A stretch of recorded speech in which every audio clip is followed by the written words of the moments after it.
Come on now, stream hasn't even started yet. I still need to fix my stream manager. For whatever reason, one of my tiling things isn't, Oh, let me reveal my face. There we go. Still need to get my... Oh boy. Let me just hold on the game audio just so that it's not a weirdly compounding.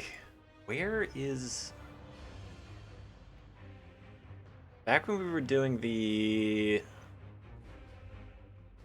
collaboration, I had a secondary screen that was showing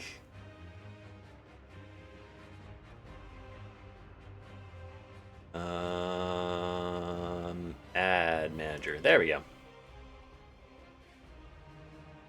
Now I'll be able to see shit.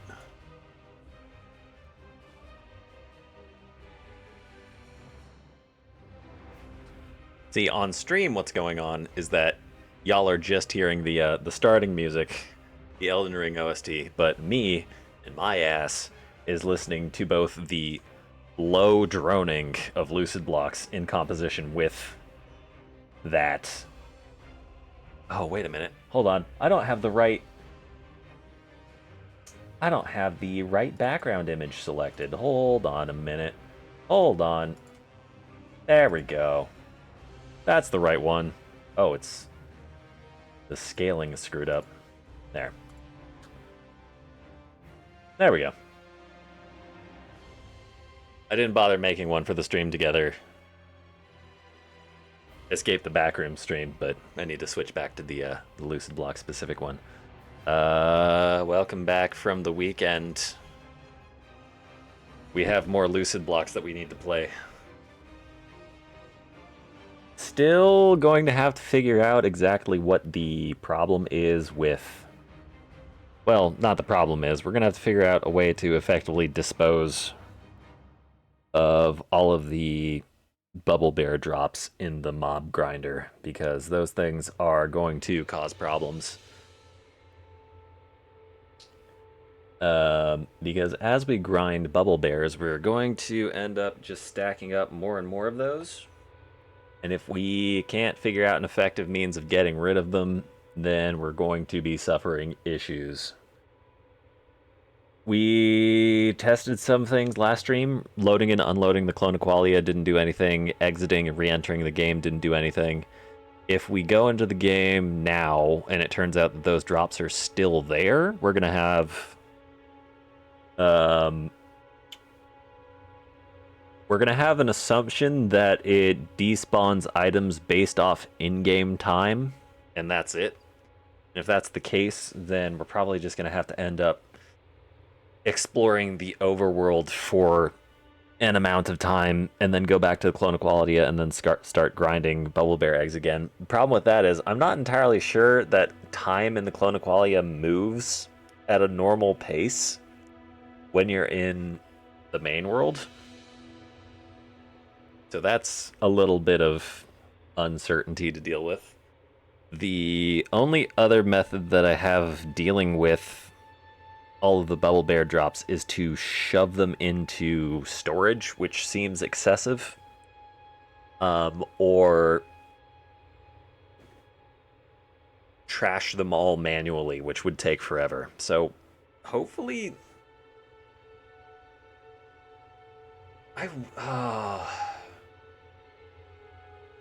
If there is a block or some stream of mechanisms that allows me to well, I know... no, I'm not using a hate wand. That's a terrible idea. It's gonna just blow a hole in my platform. What I should do... I don't know. Going to have to figure that out on a case-by-case basis. We could do a little bit of item exploration while we're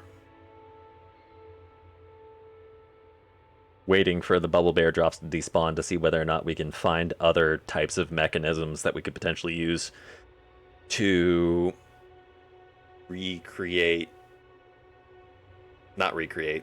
adjust the farm to make it so that it automatically bins items. Because if there is like a garbage bin block, that'd be very helpful. Oh, that's what happened. I understand. What happened is that I added the ad manager and then didn't save it. So when I reopened the stream manager, it just decided, or it didn't decide. I told it explicitly to not save by not saving it. All right. 458, we're going to call that good. Let's turn off that and get the game audio on and then swap over to the game screen. Right in we go. And then first order of business is to check to make sure that I'll check to see whether or not the clone Aqualia wacky. The clone Aqualia bubble bear drops have despawned. I really hope they have.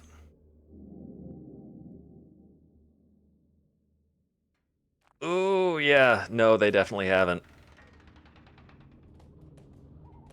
Alright. So the assumption is that it's game time. Ooh, that's chugging.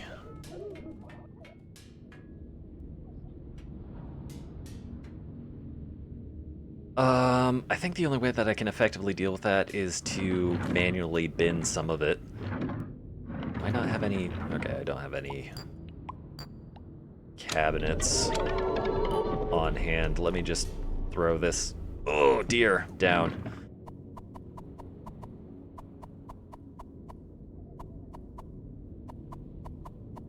Alright. Actually, still need the hook. I'm just gonna manually bin a lot of this. I think we went through controls before and there was not an automatic trash item button. There's quick move. Shift is into and out of inventory. Control is into and out of the apotheosis menu. Item half deposit. Oh, that would have been useful to know. Item collect, middle mouse. Right? But yeah, there's no automatic bin. Not even on controller. So it's just gonna be a lot of this.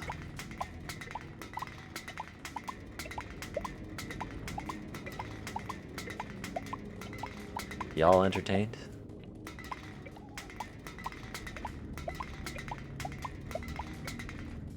Oh dear. I don't know if I'm making any sort of a dent in this.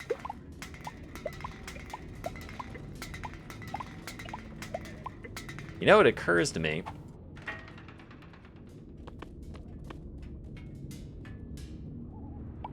that if I fill my inventory with a bunch of single blocks of something, then it will only populate? It will only pick up any items which are not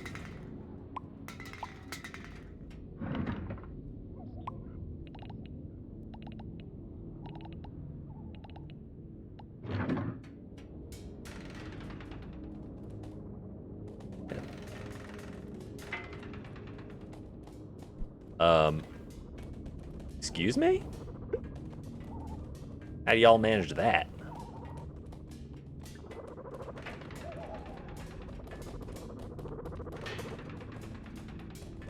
Oh dear, is this not high enough? Well, some of the bubble bears escaped, that's fine. Right.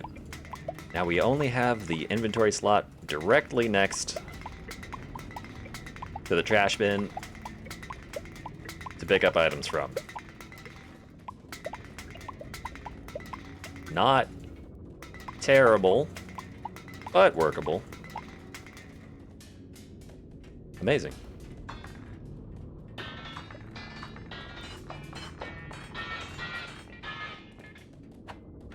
All right. now we gotta wait for some... Whoops. Bubble bear eggs to spawn. How's everyone's weekend been?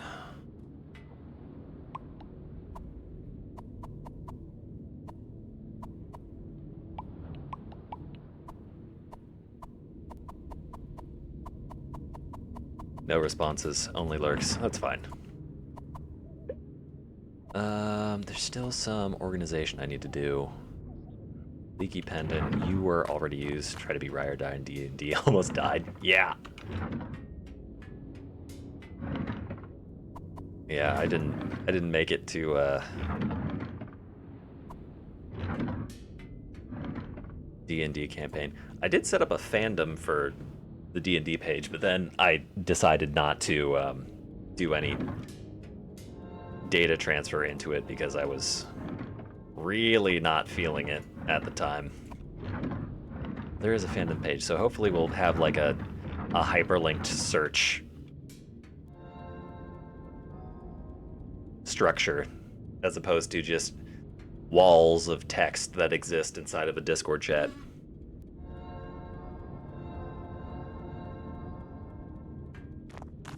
Alright.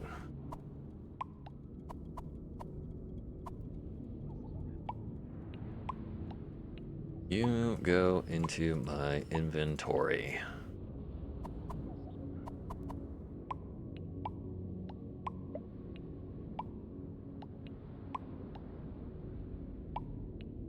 Actually, no, you need to stay out because we're gonna be blowing time. Giggity. Trying out some item combinations. So we established before that magnetite is used to make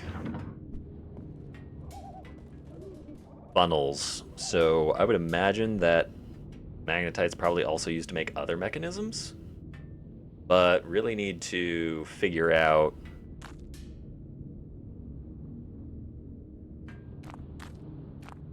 I've got kind of a working theory as to how exactly the crafting system works. I think every item has what I'll call a neighbor, and then that neighbor can be accessed by combinations with other items, and then every item has like a neighbor tier wherein if you're operating, one of the items has like a highest priority, which will determine what item neighbor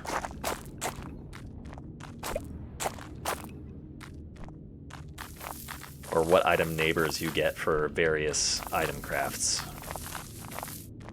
That's the idea anyways.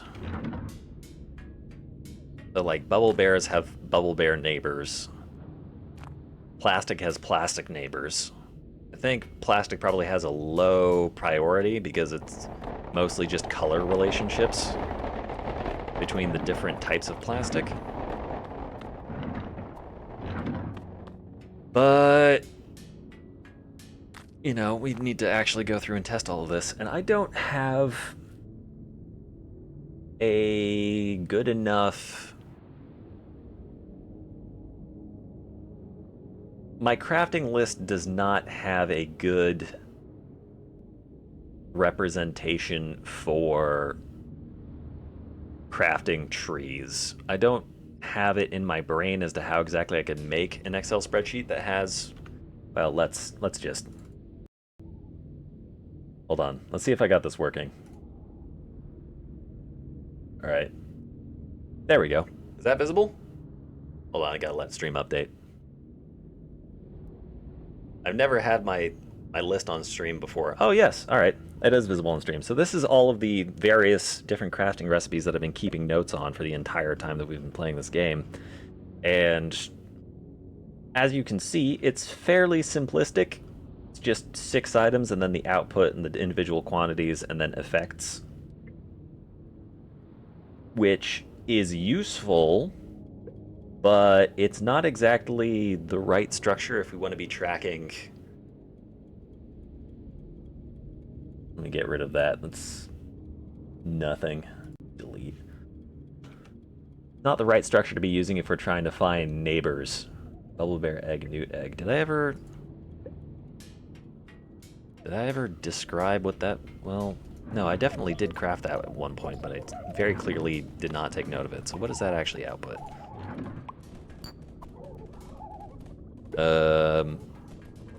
Oh, that's a rejuvenation.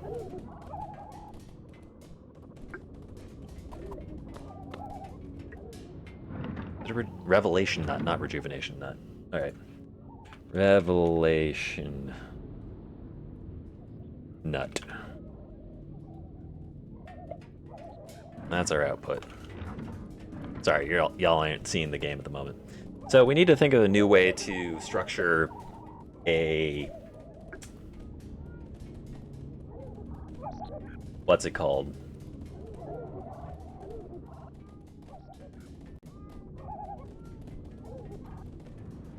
Spreadsheet in order to generate a neighbor network type dealy bob. I think the way that we probably want to do it is similar to how this was set up, where instead of focusing on the outputs of individual recipes, we focus on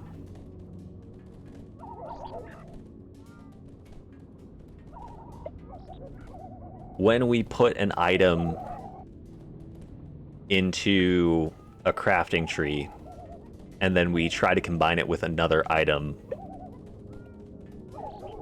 what item does it produce, and whether or not, or which item is taking priority over the other, as it were. But I don't have a great method or idea of how to do that. And as we're all hearing, the game is just making a whole bunch of noise in the background. So let me swap monitors really quickly, so that we can at least have the game in the background while we're doing this, to make it clear that I'm not just doing random shit. Swap to primary monitor, alright. Then we'll take our spreadsheet, bring it over into here. Oh dear, LibreOffice hates being moved around. There we go. So, here's the idea. You take an item to combine it with. We throw it in the crafting tree and we make note of the output. Then we combine it with something else and see whether or not the output changes.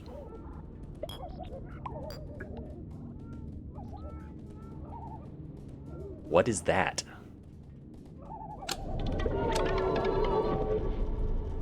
Okay. New recipe discovered. Rename pencil.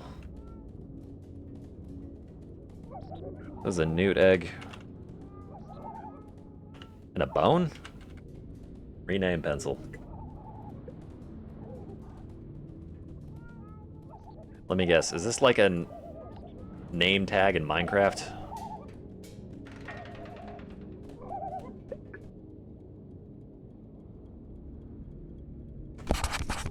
Oh dear.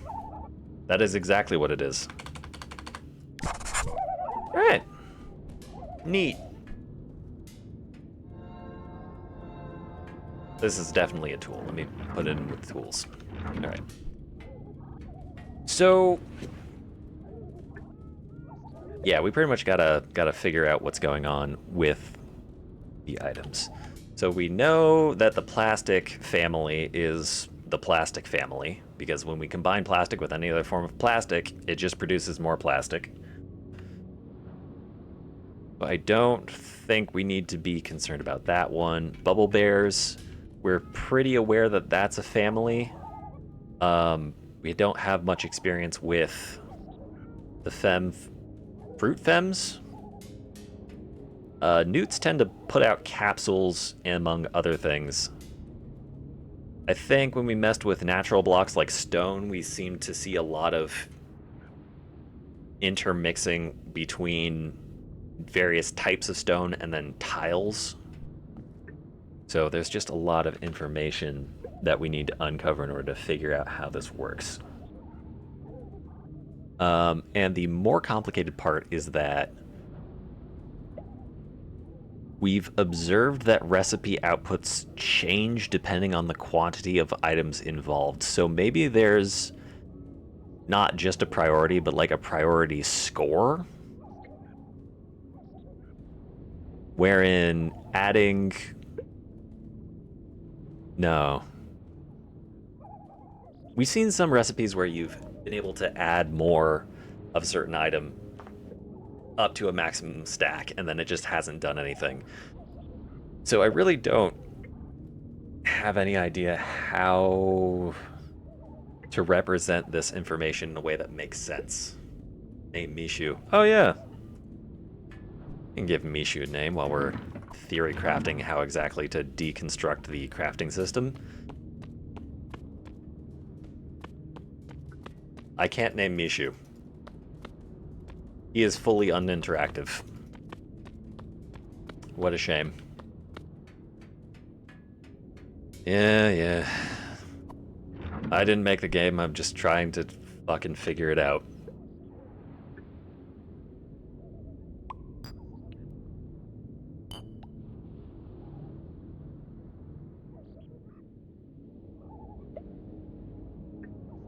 How many of these do we have? We have 6 on top, a cluster of 3, and then a cluster of 5.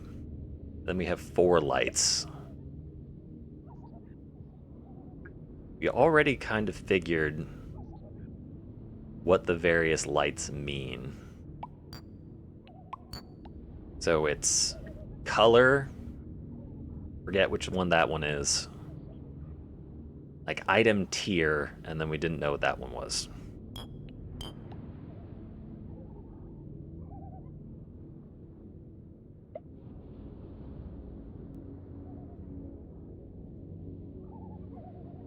So maybe we track to see what things change in the info. Okay, antivirus, go away.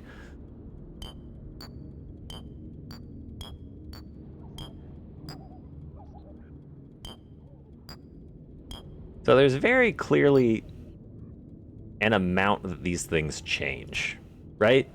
If we take a look at these and say that that white bit that's dangling off the bottom is 0, and then it all rotates clockwise, then we can sort of kind of look at these and see that it kind of moves in sixths.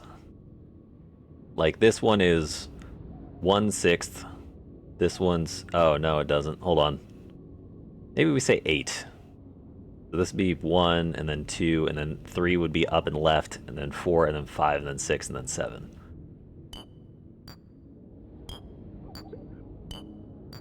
But this one barely moves. So these very obviously have values exceeding...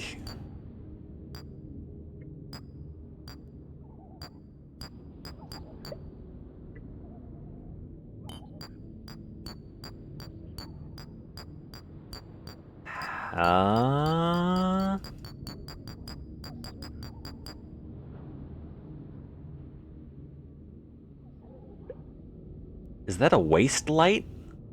Like, if you're wasting a bunch of resources, that one turns on? Because as we add more sticks, that light gets brighter. Like, if we have 1, it's not even on, but if we add a bunch, it gets really... Well, hold on. 2 sticks to make a pick. And then we throw all of the sticks in, and then it lights up.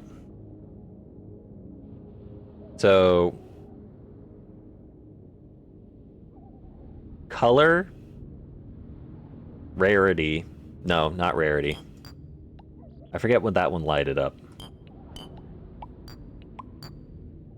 I think we said that that one lit up when there was like...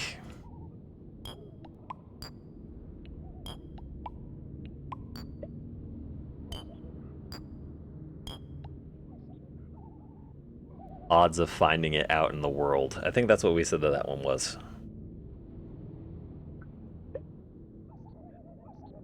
Don't know whether or not that's correct. I throw more cut wood in there, it just turned into infested blocks. As I throw more wood in,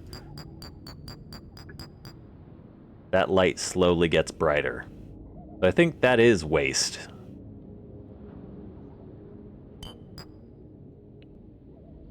So, average color, waste, item tier. Man, getting actual hex values for the lights would probably be very helpful, but that's not probably how this works out.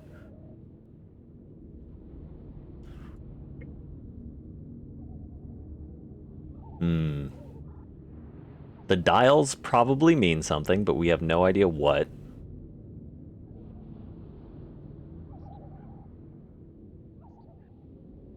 Maybe we should just take note of what dials turn for a recipe, and then try to take note of which lights are on. I think that's probably the best way of doing it. So let's say we have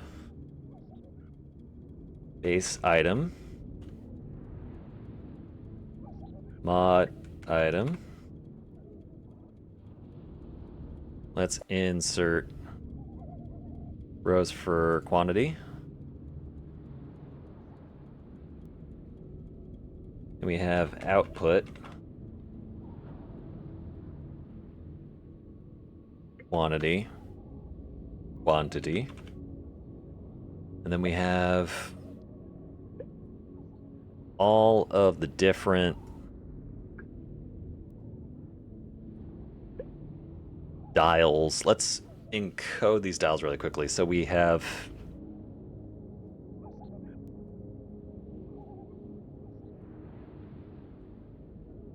start with the lights. We have top left, top right, bottom left, and then bottom right. Then for all of the dials, we'll say group 1, 2, and 3, and then it'll be top to bottom, left to right. So this would be group 1, 1, group 1, 2, 1, 3, 1, 4, 1, 5, 1, 6, and then we have group 2, 1, 2, 2, 2, 3, and then group 3, 1, 2, 3, 4, 5. We have group 1, 1, group 1, 2. This is going to take a moment. Group 1, 3, group 1, 4, group 1, 5, group 1, 6.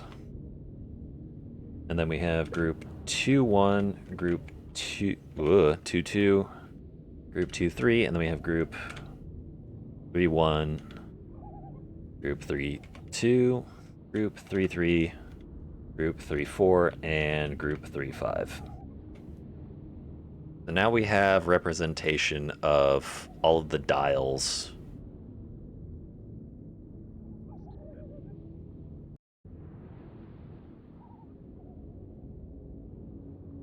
On the crafting menu. Let's get this closed up and then widen these out because I know that the item names can get pretty long.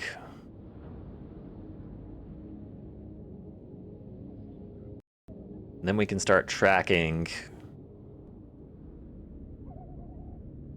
whether or not these are on when we are visibly on when we craft an item. So, as unfortunate as it is, we have 400 different recipes, and we have none of this data associated with it. Oh, you know what? I don't even need to...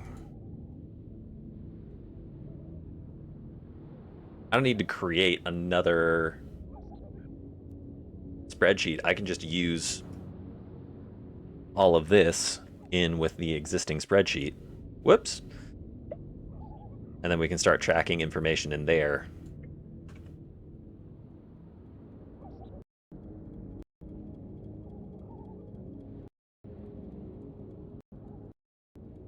Ugh. Turn off autofilter. Yeah. We know. We know.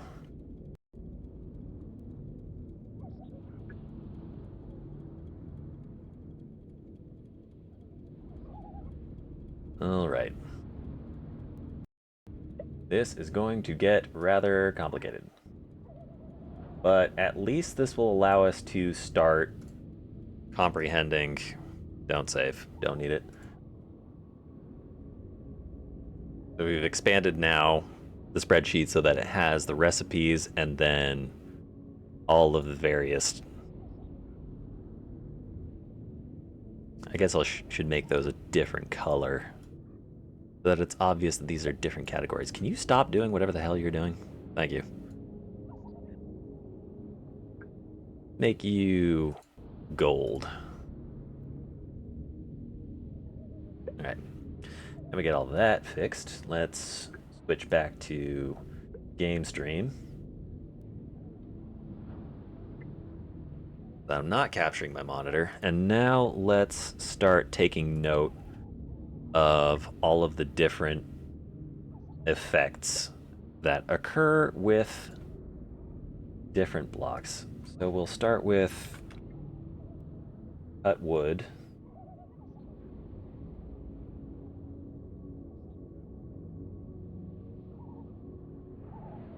We have a whole shit ton of different recipes for cut wood.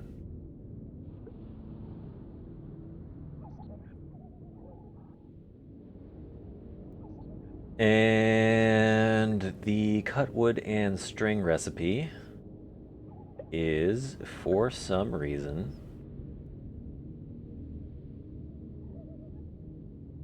Oh, no, never mind. We have cut wood and string. All right. For cut wood and string, the top left light is on, so we'll put a 1. And then 0 for the other 3 lights. Then we got rotation in groups. Group 1, 3, 4, and 5.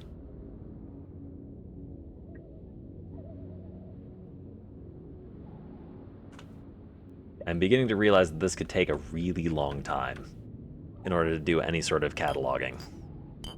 Nothing in group 2, and then we have 2, 3, and 5 in group 3. Oh god. Just zoom out. Zoom out and make the window wider. This is probably extraordinarily boring. But if I don't do this, then I have no idea how to make progress with understanding the crafting menu. Maybe I could do this off stream. Maybe that might be worthwhile, but at the same time we're waiting for Bubble Bear materials to drop, so it's not like it's completely wasted. Alright, what did we say? It was group 3, 2, 3, and 5. Group 3, 2, 3, and 5.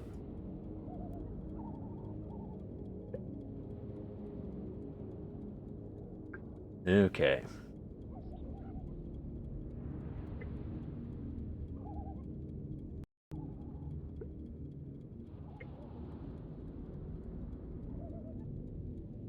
So it ends up looking like that. I don't know whether or not that's actually going to tell us anything about how the items craft, but...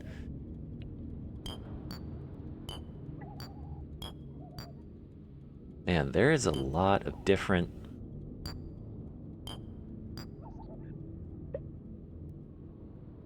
The top left light is always going to be on. It not being on would be an extreme oddity. If all the top left light indicates is that that's the averaged color, then it's always going to be on, because there are no colorless blocks that we're aware of. So saying that the top left light is on is sort of useless, but might as well. So that one's cut wood plus stick. That one is group 1, 3, and 5.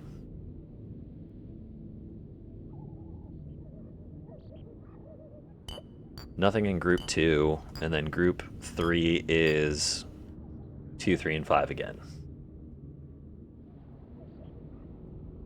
Alright, so we have established... So there is a difference between these. It's a very subtle difference. Oh. If I can put my data into the same row. I swap back to monitor view again. We can see that for the difference between string and stick, they're basically the same except for group 1-4. String populates group 1-4, but stick does not.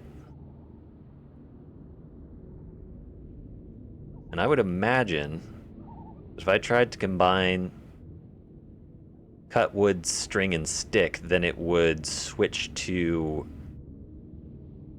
a cabinet, but it's not going to switch to a cabinet, is it? It's going to switch to something else. If I put that in... No.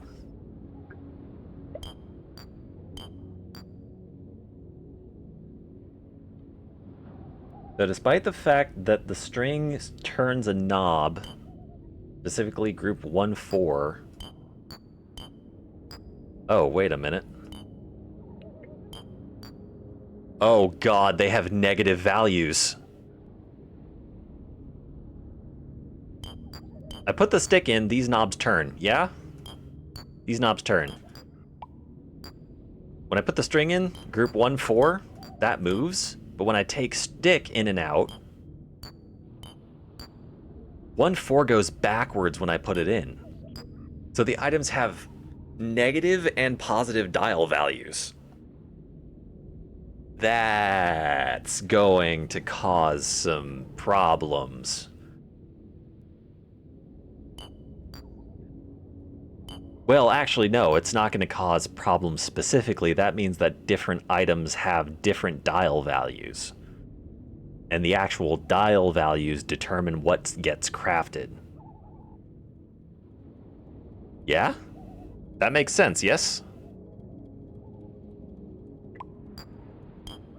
Like, look at that. I throw newt flesh in there, then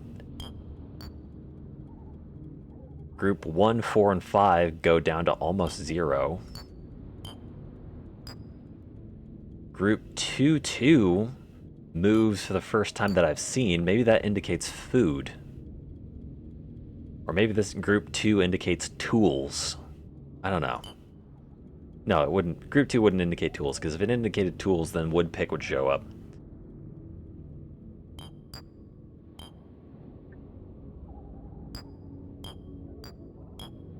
Cut wood just straight up does not affect this recipe.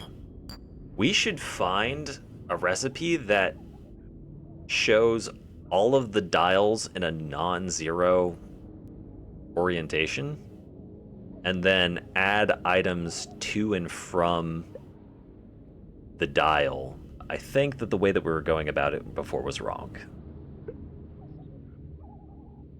I think tracking whether or not a dial moves is not going to solve anything. I think now that every single item has a different dial value, or sorry, a different info value,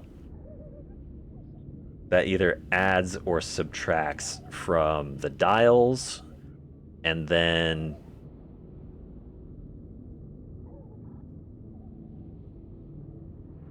whatever the lights indicate. All right. Theory crafting stage 2. Instead of doing what we were doing before, which seems to be not working, we have the item, then we have all of the different values,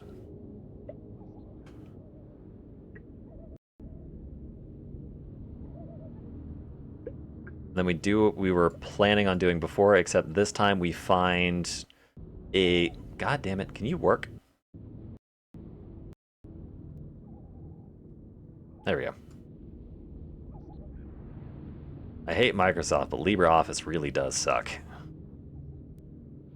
Very inefficient. All right.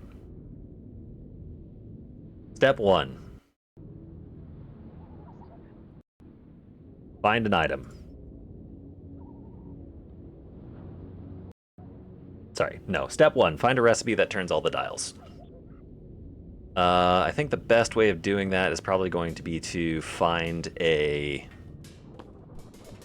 quote-unquote high-value recipe. Ugh. Sorry, I'm lost in theory crafting, so I'm not entirely sure. No, that's not the right word. My brain is multitasking. Commentating at the same time is becoming difficult.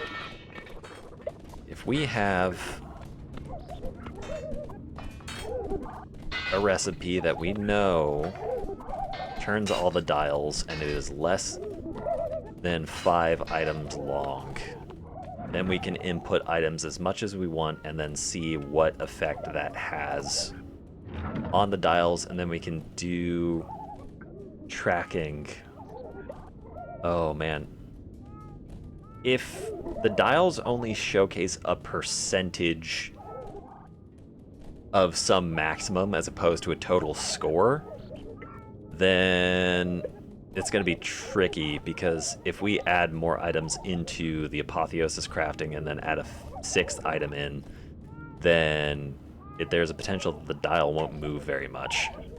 I think something like that happens with this recipe.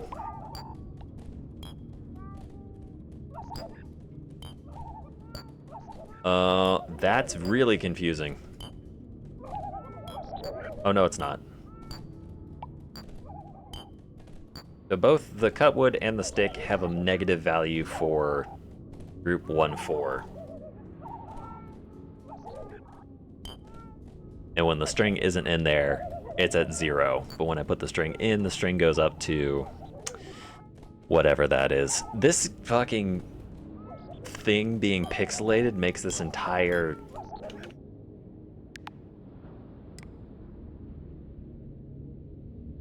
Yes, I am momentarily figuring out whether or not you can turn off the...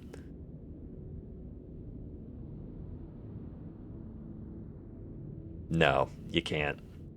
That camera filter is on permanently. Much to my chagrin, because then we could actually see better where these dials are pointing. Alright. Let's look for some items. Some quote-unquote high-value items. UA Octan's probably pretty high.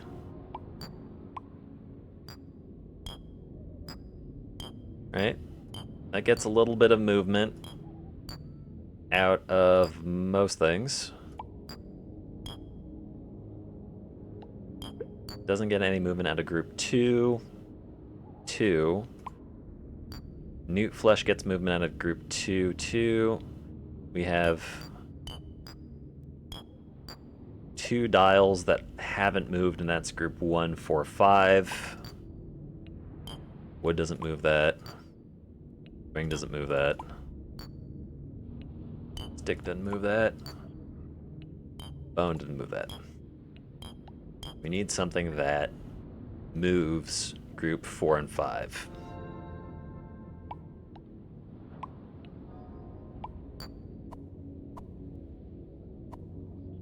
Nope. Nope.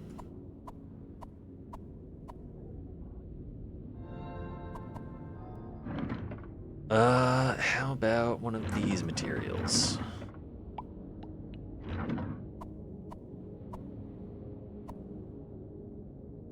Nope.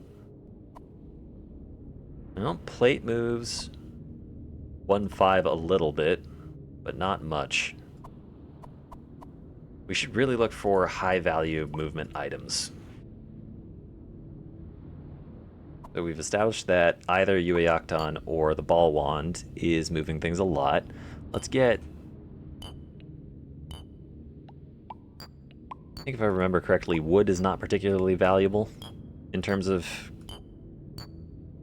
crafting intensity. No, it has very subtle effects on everything.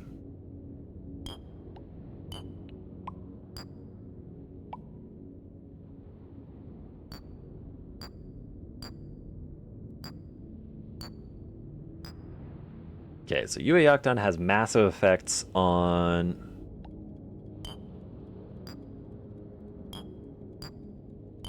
One, 2-1, 2-3, and 3-4, but not much on anything else.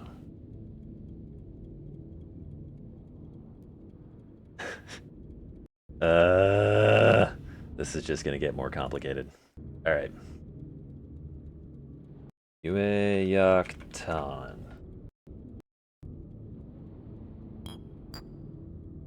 Say...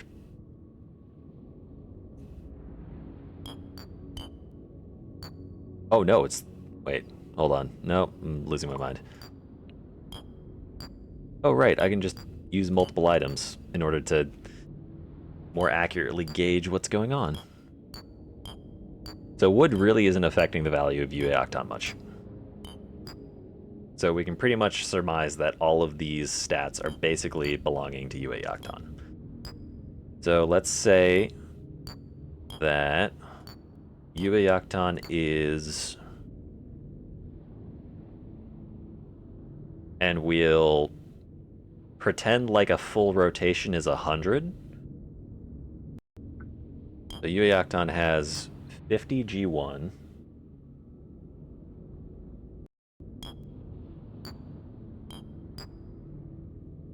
About... What did you say? That's 25, so that'd be about 20? Is 20 G13. Ugh. It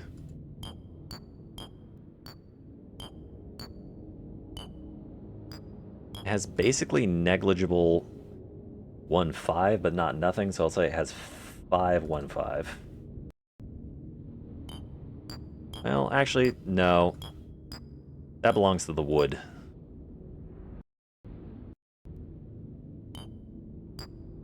That's all that is. 2-1, it has about, say, 30.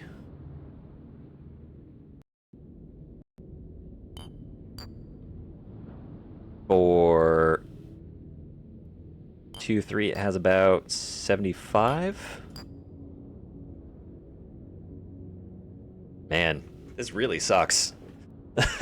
This is probably really boring to watch on stream.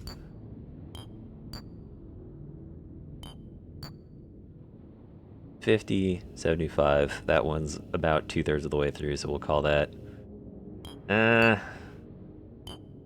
Oh, that's 65. 65, 3-3. 2-3. Then it has about 5-5 on 3, 1, and 2.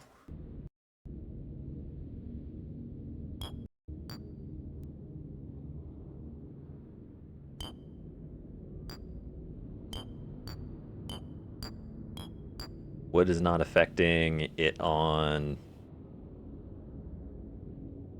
3-3, so we'll say that one has about...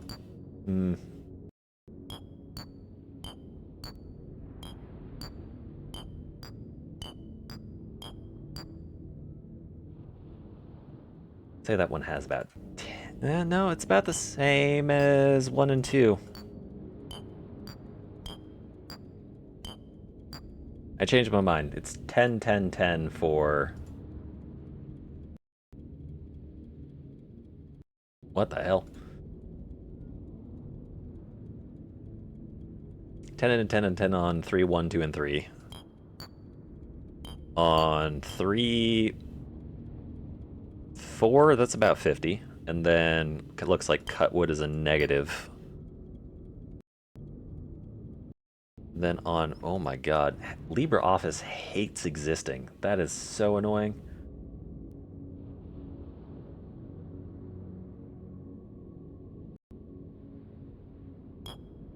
Almost gonna make me buy Microsoft. And G5 has about 5. G5 has about 5. All right.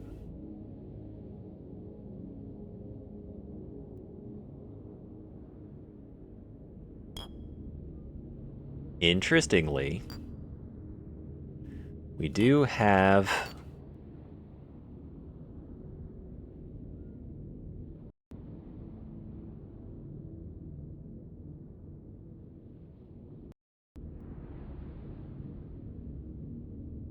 two lights on. That indicates to me that that is showing either a high rarity with a lot of waste. I think this does mean that this is a lot of waste, because it looks like the total on UA Octon is really high. If we say that there is some theoretical G total, which is the cumulative score from all dial values, then there is some minimum dial value necessary to craft items, and then if you exceed that dial value, then this light starts to turn on, and then it gets brighter and brighter as the ratio of wasted value goes higher. Yeah? Does that make sense?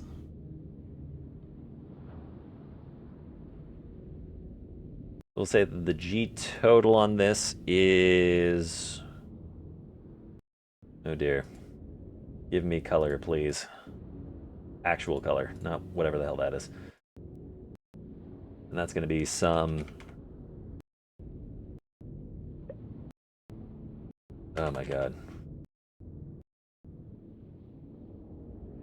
Woo! Hello. You're up on the wrong monitor.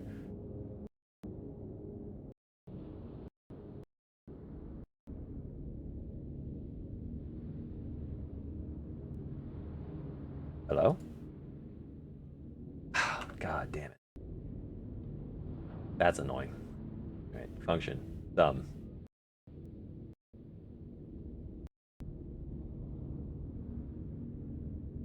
You're really not gonna let me enter some into this fucking cell, are you?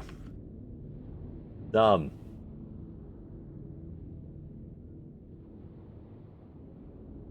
Next. Returns the sum of all arguments. No. Oh god, is there a different word for it in LibreOffice? Is it gonna be like addition?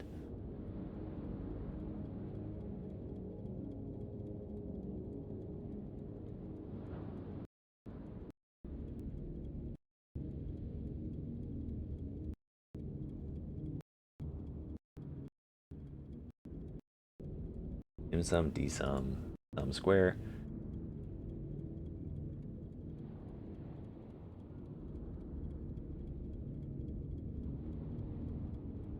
Returns the sum of all arguments. Series sum. Returns the sum of a power series. No, not right.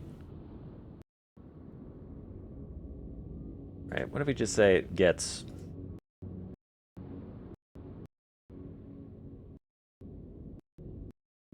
that plus everything else.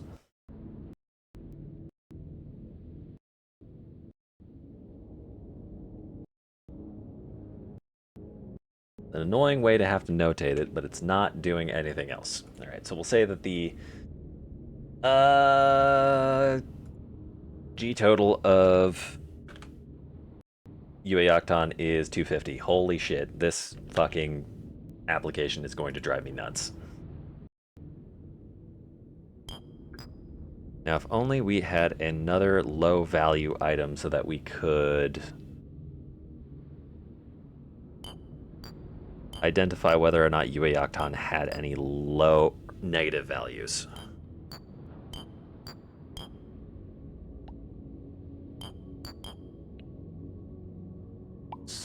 find... What do you think? Stone probably has a low value, yeah?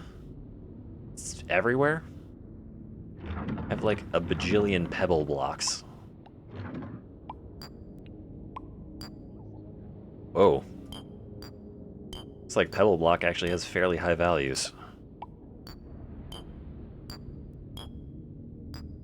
But it does look like... Oh, no, I wasn't putting UA Octon in. It does look like UA Octon has negative values, but that doesn't make sense.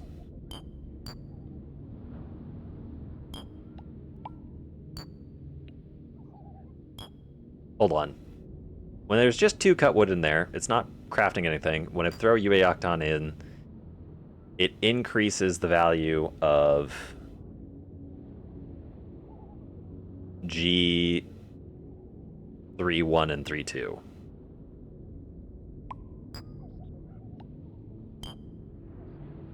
So wood must have high 3... Okay.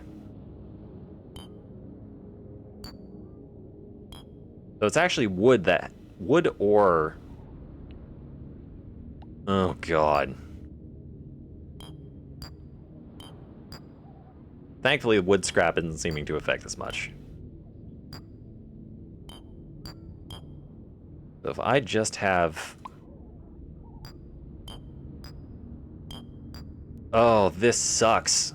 I hate this. The dev who created this is just an insane person.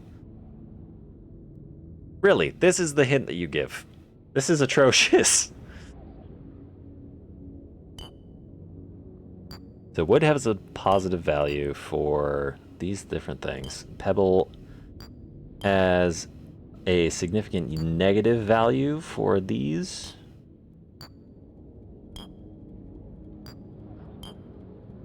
The positive value for 3.1, negative value for 3.2. I bet these dials, one rotation does sum to 100, because it looks like these are both at around 25, and if I take this off, it looks like it goes from 25 to 50, which means that the sum of these three's G2 or G32 values is 25. If I take wood scrap off, it drops down to what looks like 20. If I take off cut wood, it should drop to what looks... it's about halfway, so we'll say that it's like 10 and 15.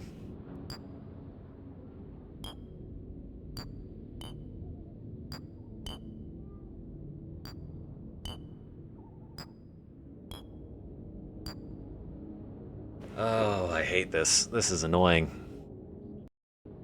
Let's throw cut wood, wood scrap, and pebble block into the table,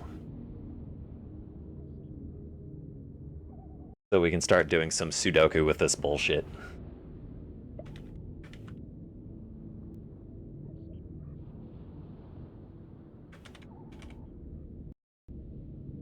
Fuck it. Throw a UA Octon in there. Just see what happens.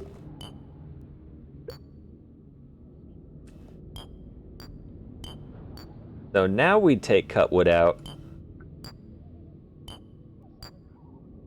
and it barely moves.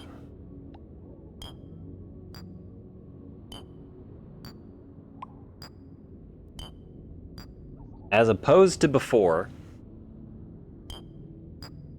where it was moving quite a lot when we took cut wood out, it is now moving significantly less. So what does this tell me? This tells me that there is some scalar involved, which is just great. What do you think the scalar is?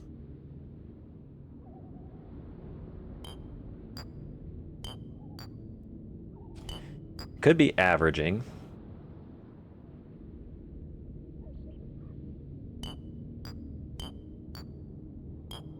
UA Octon is such a massive scoring item that it seems to be sucking all of the score value away from most of these blocks.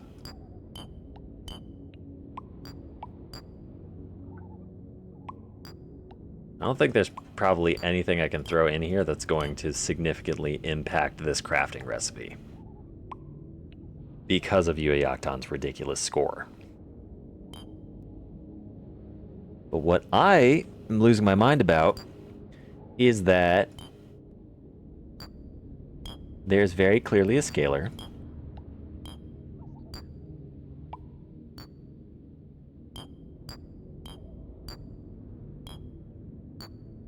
But I can't even consider what it might be.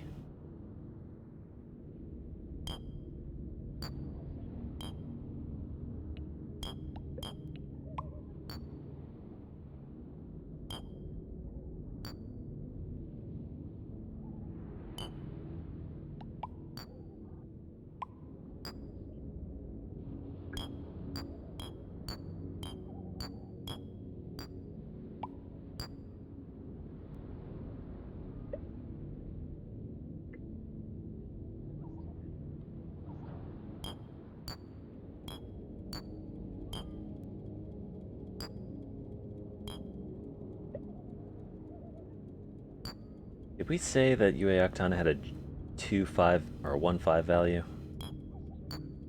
No, we didn't. Because Yueyaktan apparently has what we could consider a negative 1-5 value. It did say that it had a 1-1 and 1-2 or 1-3 value. We said that 1-1 was 50 and 1-3 was 30. But now it's not coming above. No, 1-3 was 20, not 30.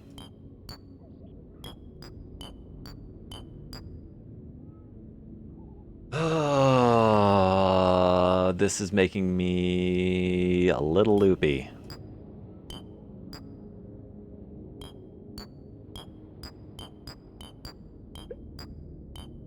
Moving any of these blocks makes basically nothing happen, but only when Yueyaktan is there. If we take Yueyaktan out, there's significantly more movement.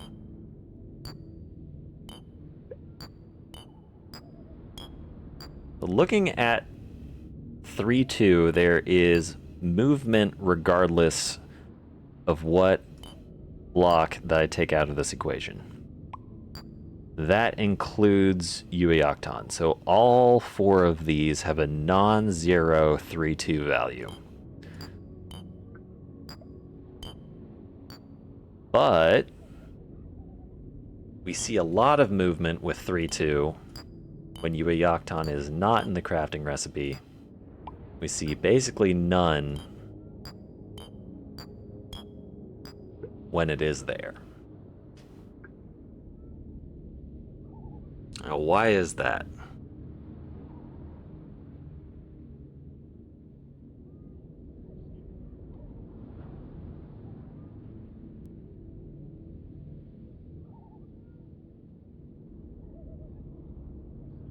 What are those symbols on the info board?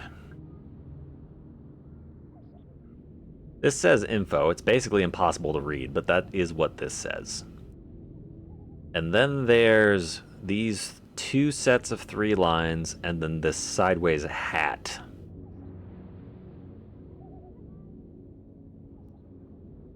I wonder if those mean anything. I mean, I would imagine they do. But how they mean anything is hard to say.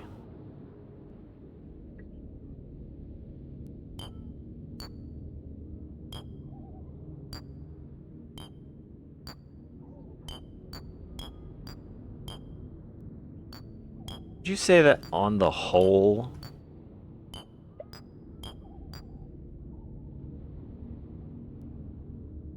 when I move these in and out, that the dials in groups 2 and 3 are moving more than the dials in group 1?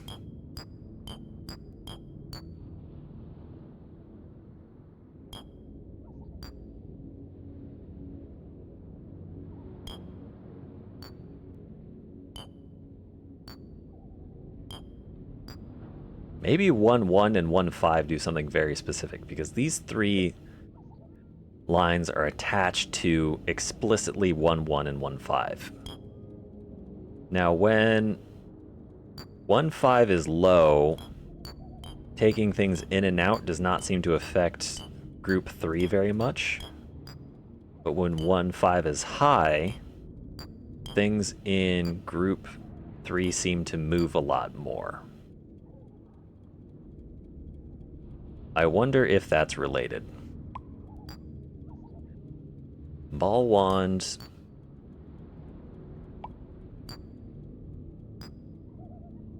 does not decrease 1-5 as much as Yueyaktan. I think there is a little bit more movement in group 3 when ball wand is in the recipe menu as opposed to Yueyaktan, which is interesting. The other interesting part is that the ball wand basically forces the color value to be blue, despite the fact that there's significant amounts of brown in the other items. As I consider these, it's become apparent to me that I need to use the restroom, so I will go do that, and then we will be back. Hopefully, Toilet Thoughts will educate me on what the hell is going on. Be back in a bit.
All right.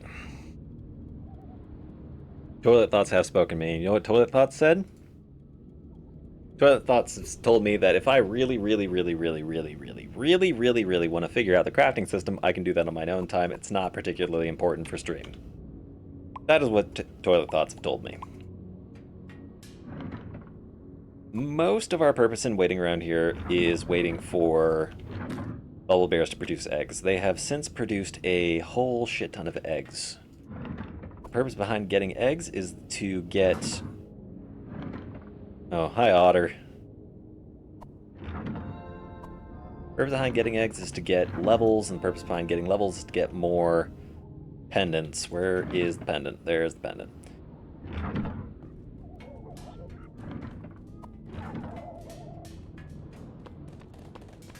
We have a little bit of pilot data now for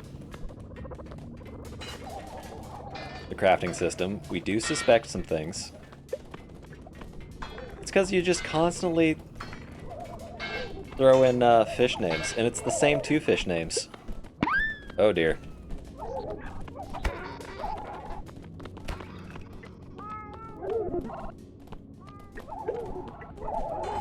There's so many fish in the world, but you only reference two. I feel sympathetic to the global population of fish which go unreferenced. Also, I was having a stint of trying to figure out how the hell the crafting system in this game works, and there's like some degree of assumption. Wait, what the hell? Hold on.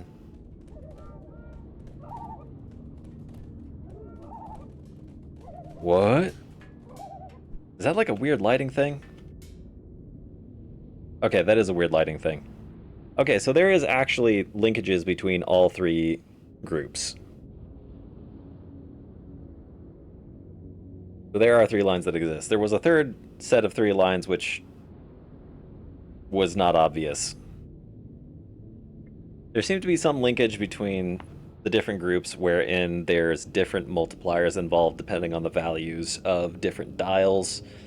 The lights we're sort of assuming have meanings related to color, rarity, excess material usage, and item tier. But then all of the dials are sort of an unknown. So that's part of the reason I was exasperated. Just that I'm slowly losing my mind trying to figure out how this game thinks. You go into the trash. Well, that's annoying. How are y'all getting out now? Oh dear. God damn it, stop backing off the...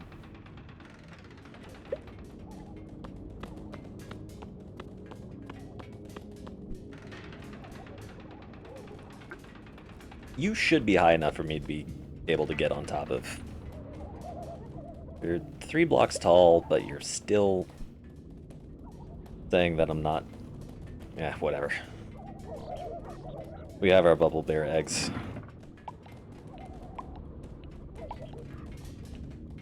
Include other animals from now on. Oh dear. Going to be some nefarious nonsense rat. Is that a real variety of rat?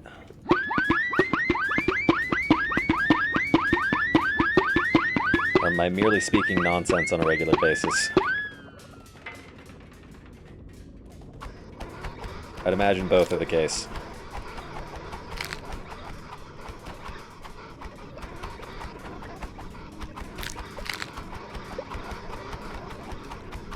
Come on. Get me a blooming. Fantastic. No, thanks to the rejuvenation anchor. None of these are the damn pendant. Give me some stack size.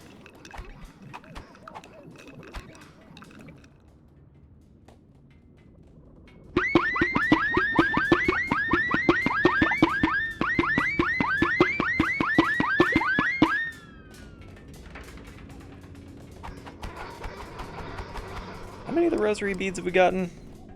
7? Okay, so 6 more. That's not nothing. What the hell? How are you up on top?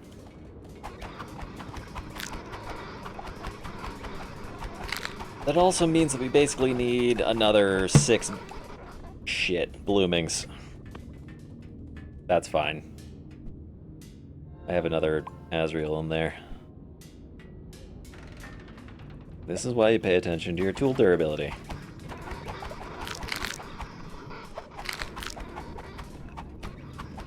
I think maybe I get more experience when I kill with Azrael. Why do I have all of those in my inventory?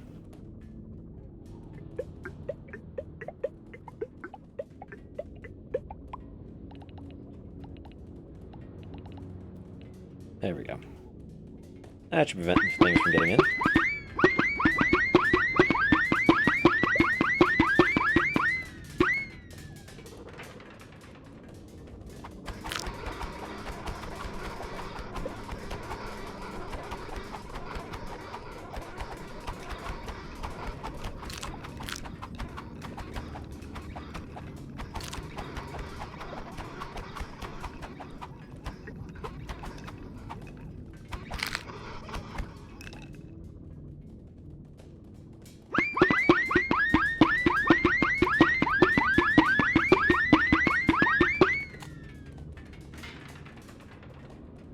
Ugh.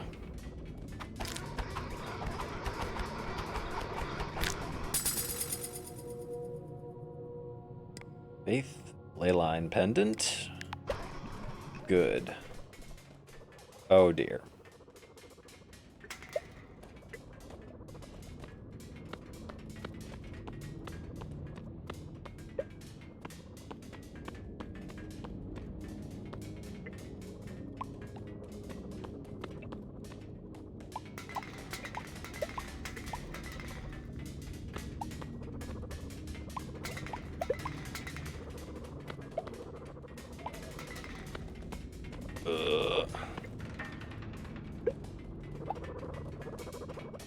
Oh, thank goodness. So good news, if you get an item as a reward for your blooming and you don't have inventory spots for it, it just goes, gets thrown on the ground, so you don't lose it. That is good news. All right, let's thin out the items in here for a bit. I don't know why the plush aren't going into the... Oh, right, because the stack limit is 5. Never mind.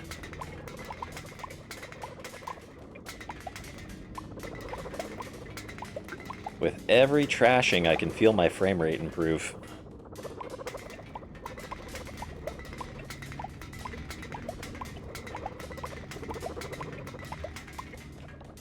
Eh.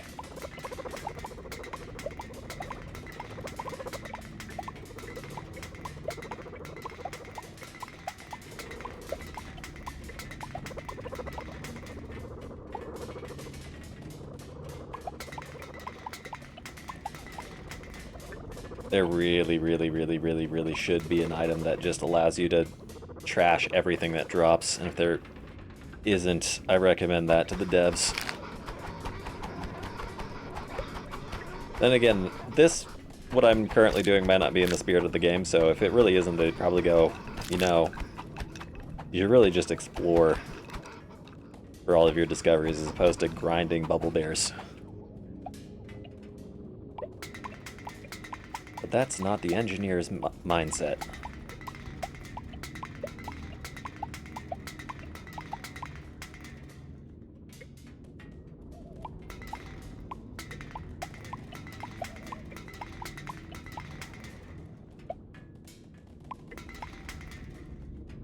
Alright. One more stack of bubble bear eggs to go.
Alright, please be another leyline pendant. Yes. Fantastic. Go down there and make sure we have it in our inventory.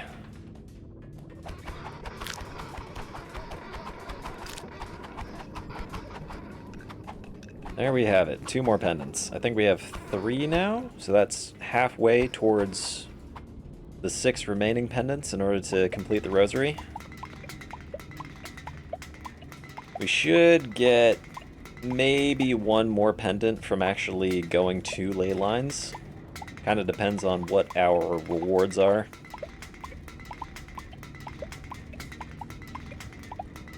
But we're very close to filling out the rosary.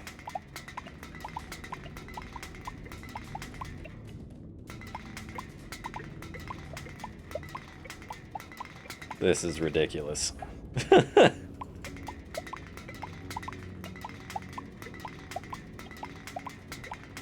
Come on. Come on.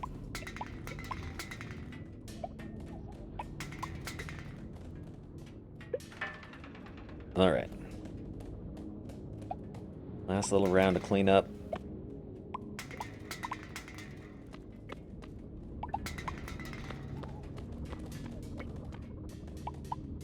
Could you imagine that if the rosary gets completed, that we just get teleported to a boss immediately and we either kill it or don't? And if we don't kill it, then we have to gather another 13 rosary segments? I think I would quit the game if that happened. I think that would just be end stream permanently.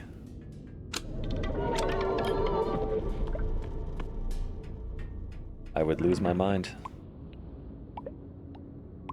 Right.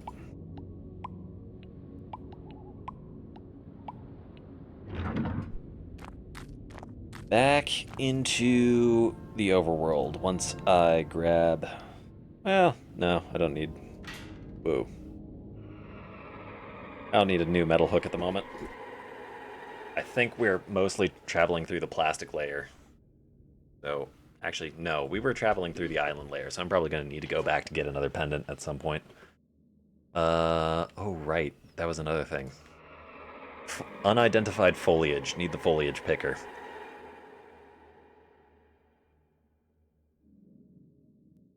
Now we can get back to the non-boring segments of the game. I genuinely forgot the word game for a moment.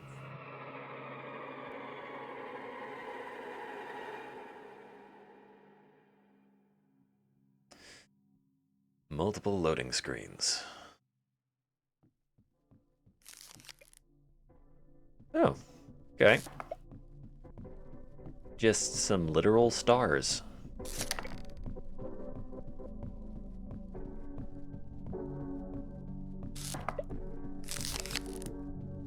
Let's collect at least a few of them. But imagine that stars would be fairly valuable.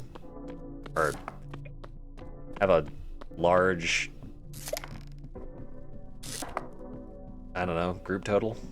I don't know.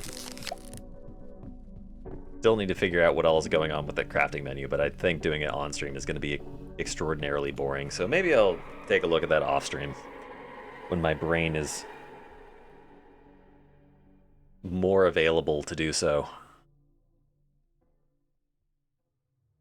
And my system is not suffering from quite so many active applications.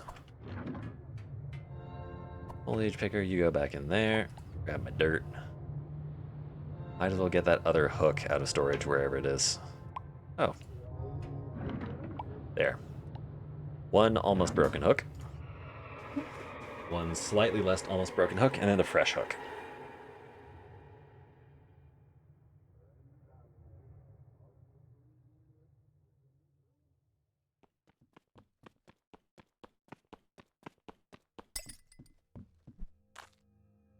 Now, I very intelligently left myself a dirt arrow pointing in the northward direction, so we should just continue going that way. Womp, womp, womp, womp.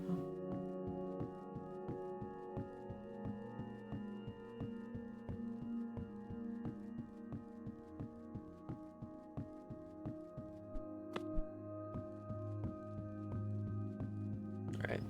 Those things are hostile and drop machinations, but they're not particularly dangerous, so just gonna move past them.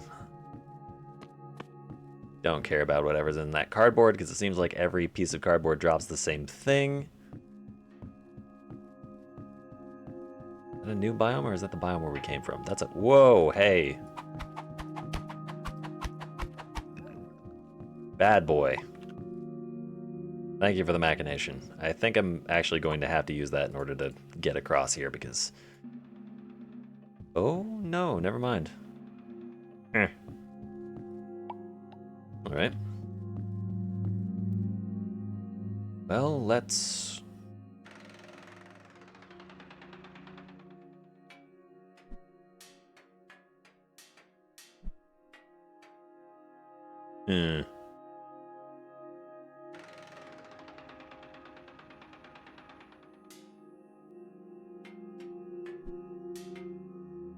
Right.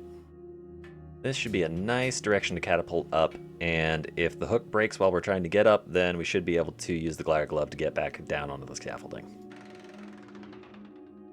Nice.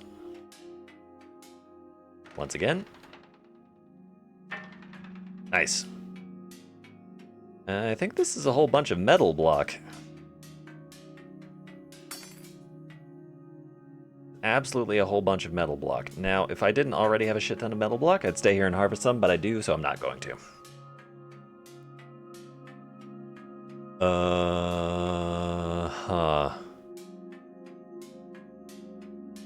This isn't a particularly... Have I seen this block before? Yes, I have.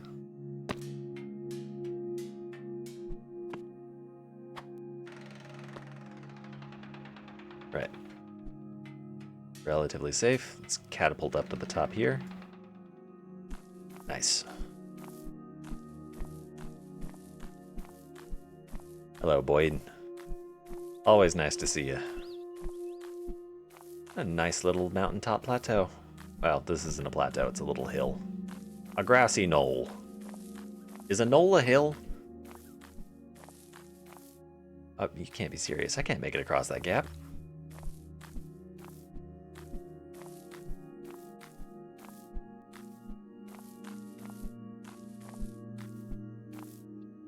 Grass block gathering it shall be.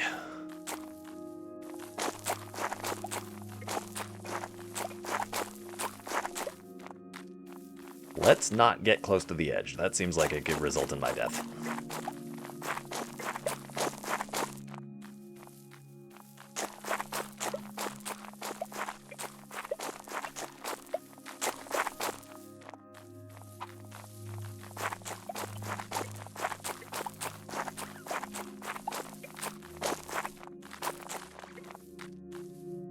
Alright.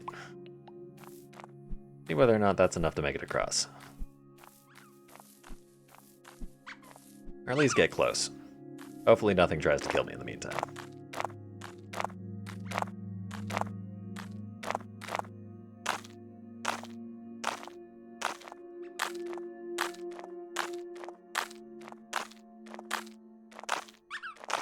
I gotta say, knowing that the crouch button is going to prevent me from falling off of a block does nothing to assuage my concern at falling anyways.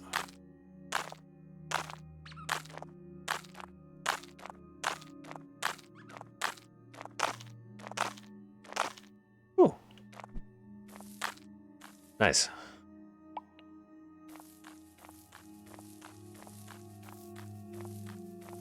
Flying fish.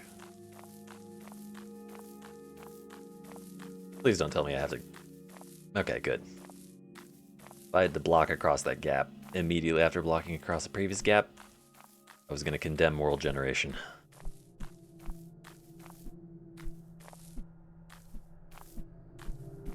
New biome, black sand.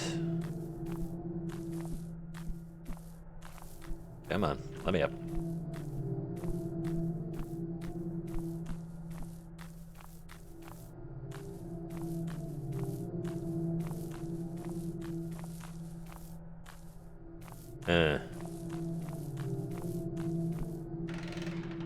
Ow! Fair enough, but it still hurt.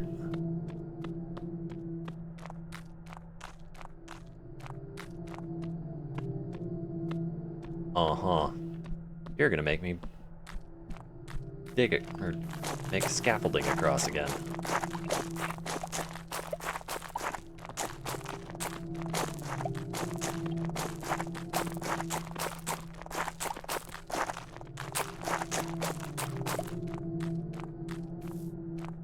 Alright, starting from about the same level.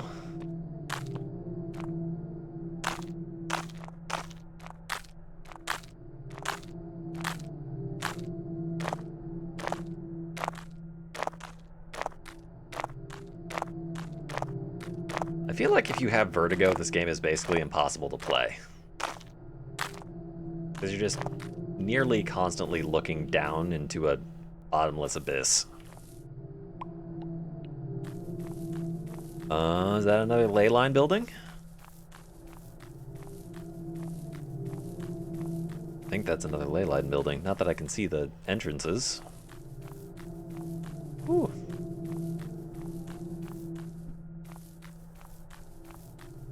Might be buried.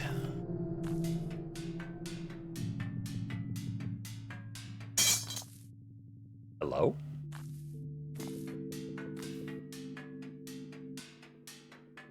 Right, we do in fact have another ley line building.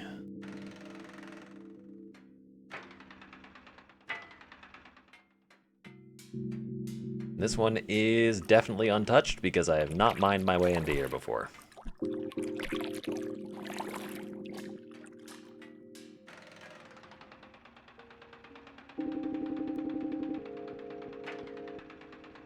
Come on.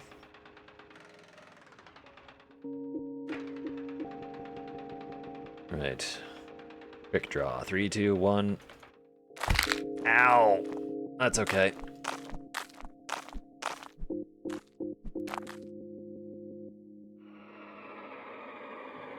One more rosary bead.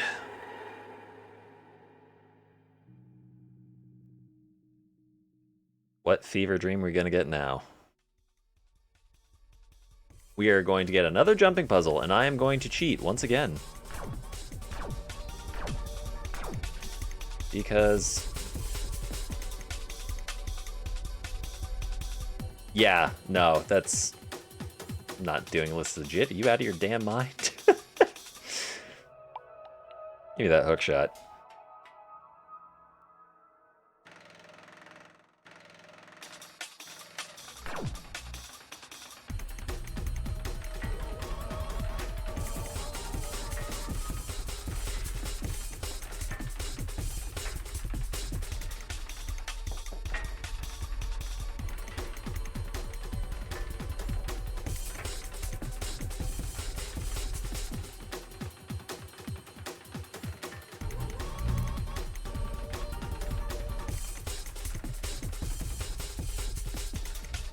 Shit. Well, that's a life lost.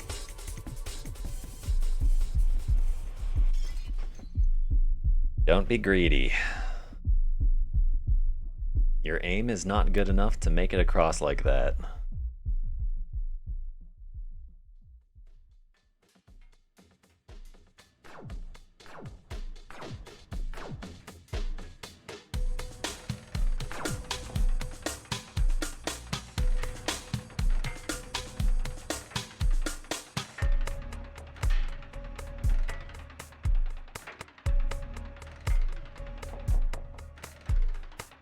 Ooh.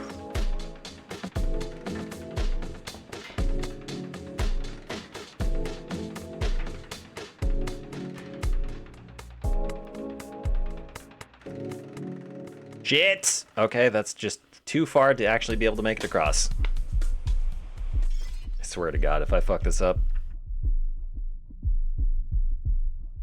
Basically found a ley line for free.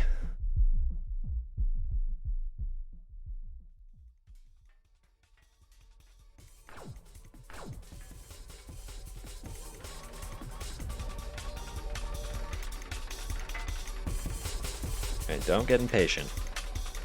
Impatience is the enemy.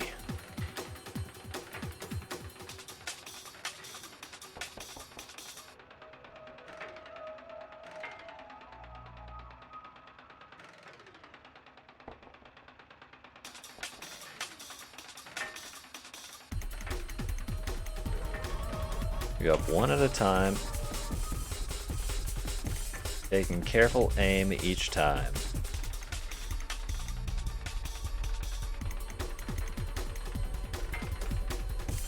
That was too risky for me to be doing that. Alright. Last layer.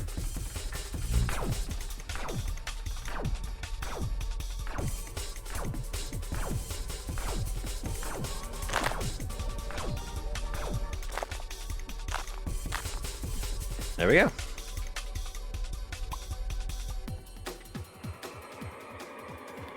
And we didn't waste the ley line. Good. Or I didn't waste the ley line.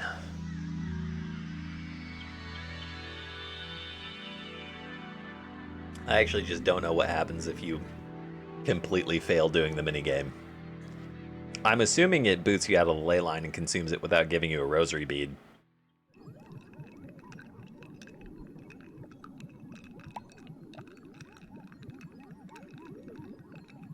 Is that a blooming's worth of XP? Or is that gonna... No. Nope.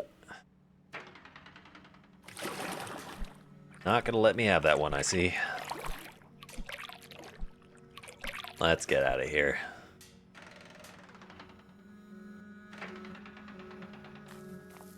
Oh, that was pretty smooth. Now, if only I could do that at a time when it really mattered.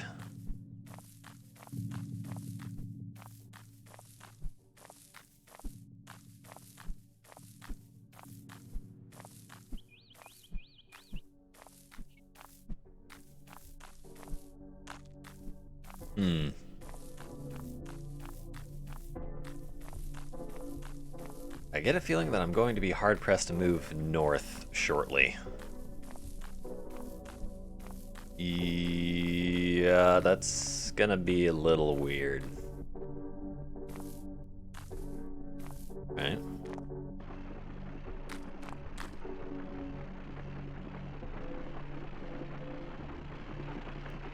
Oh god. Oh! Need to get up before the hook breaks. Jesus.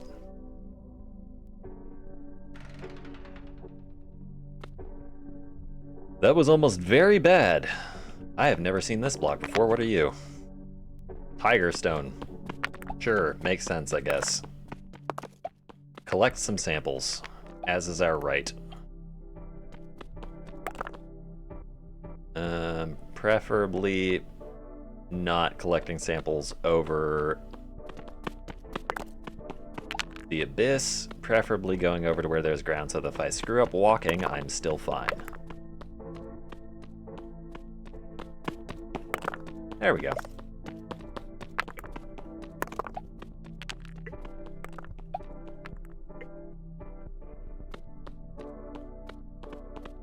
Alright, this game is really against letting me walk in a straight line. Gotta angle myself like 10 degrees off the direction I actually want to walk in order to walk there. Okay, I momentarily thought that these were like creepy human sculptures, but now I can see that they're just normal creepy sculptures. Which is an improvement. I prefer normal creepy.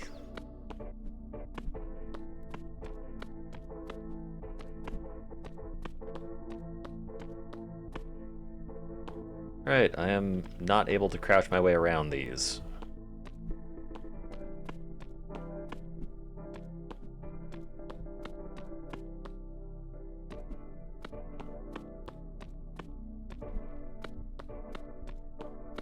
Alright.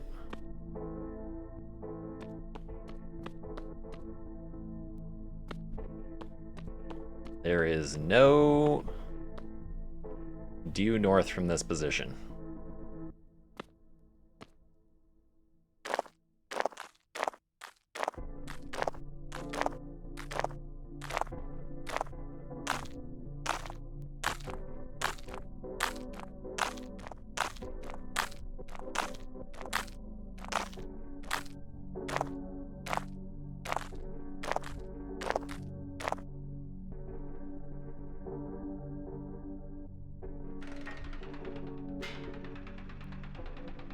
Oh dear, this could be bad.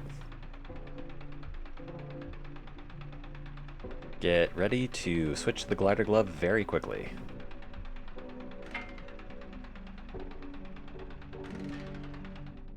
Whew.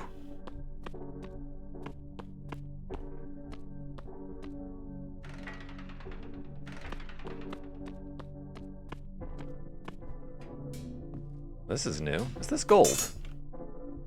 Nope, it's copper. But that is the first time I've seen it.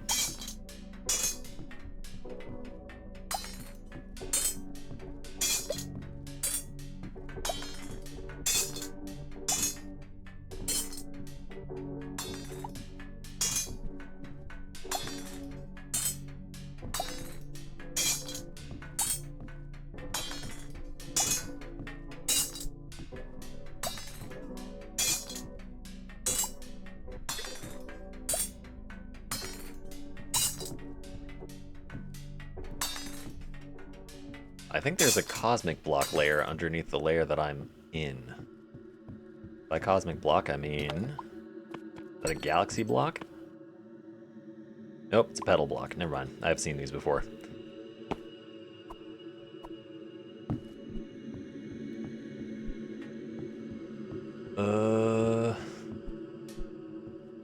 Path forward is uncertain. Gather a bit more copper. Please tell me I picked up my Cloniqualia. Okay, I did. Good. I had a moment where I thought that I might have left it behind. If I had, there would have been no way I'd gone back for it.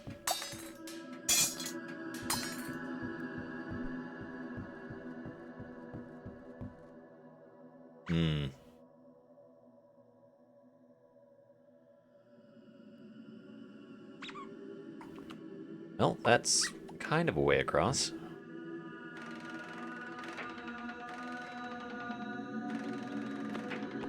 Oh dear.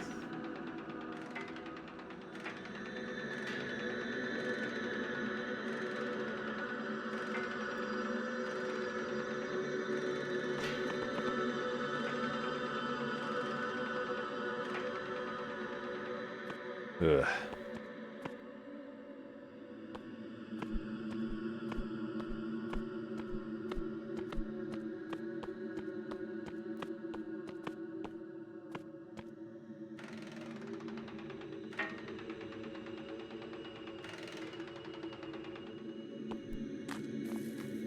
Anytime this game wants to return to normal landmass, that would be great. Oh, is that another ley line structure?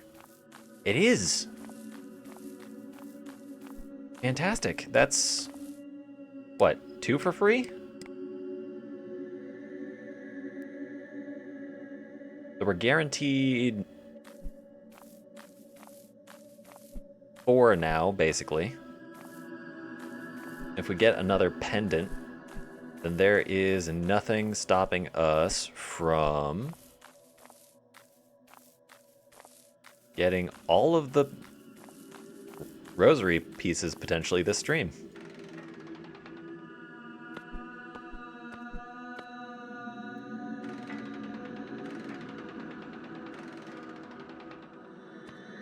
Alright, let's be careful. We don't have much left in the hook shot.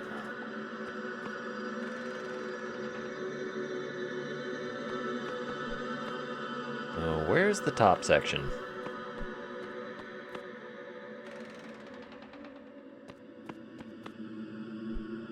Ah, there it is.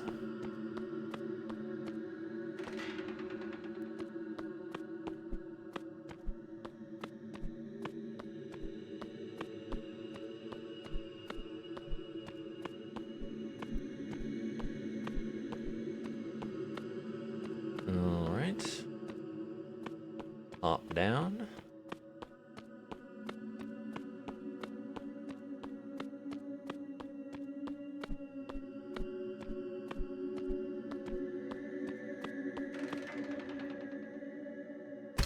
Ow. Right. One more ley line. Fever dream?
Alright, I gotta say, that was a horrifically timed ad break, and I'm sorry about that. I didn't notice it coming up before clicking on the ley line.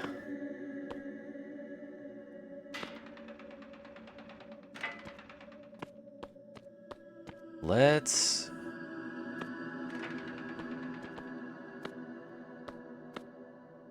see whether or not there's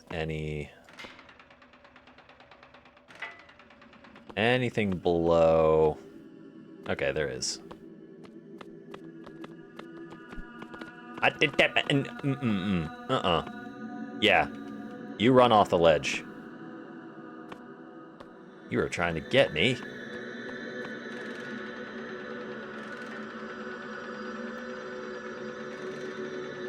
Ow.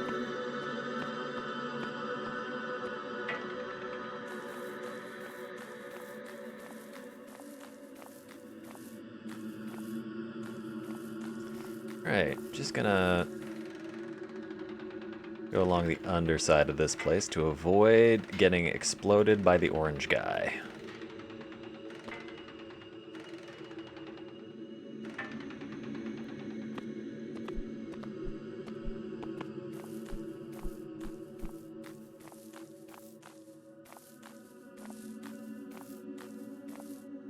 Please, nobody come towards me with intent to kill. That would be very unpleasant of you.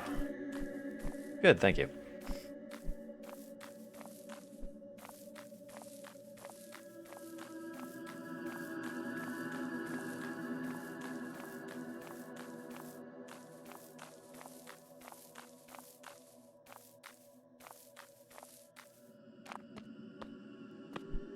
I think he's holding a hate wand. I don't want to get near him. Actually, be gone. And again.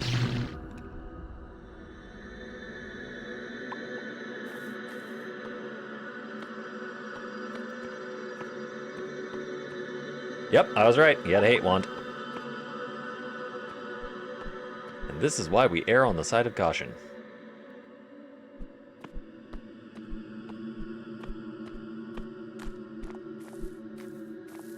I don't know why I climbed back up when I knew I needed to go back down.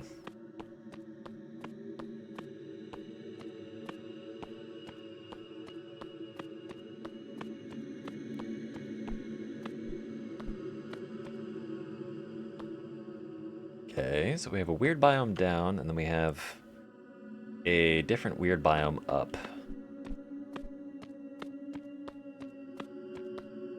And it looks like both of our directions lead downwards.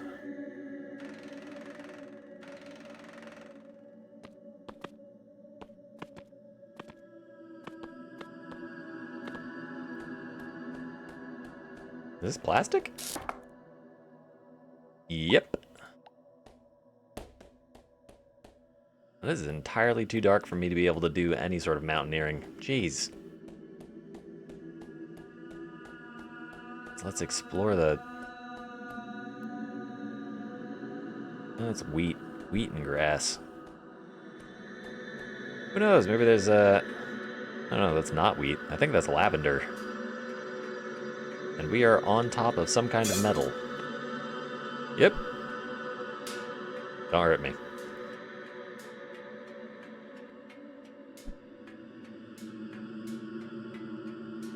Oh.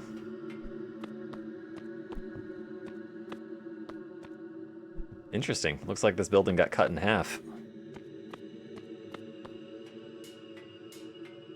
Sort of interesting to see that this game can also have world gen artifacts.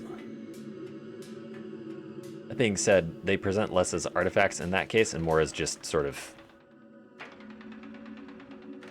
things that happen in this game. Alright, do the thing where you shoot a line at me and then I kill you. Just do it. Or you're not aggroed? That works too.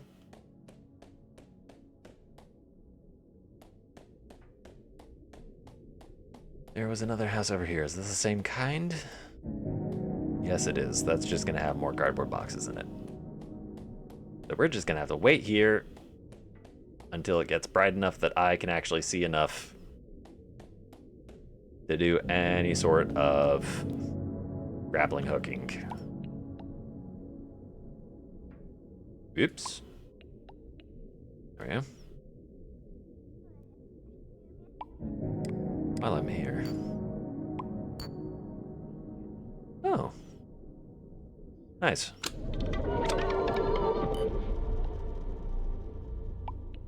I think about it, with a grappling gun, if I combine that with a normal grappling hook, I get a pickaxe. Sure. Don't know why that would be the case.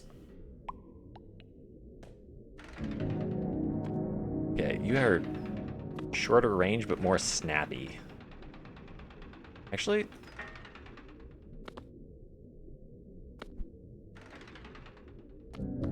no, you don't get as much throw as the metal hook.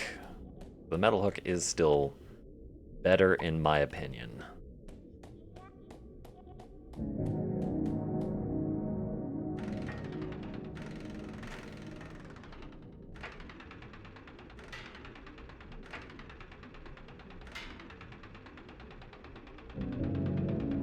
on. Let me in.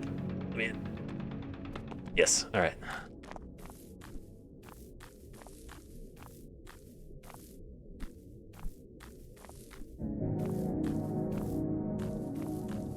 Ew.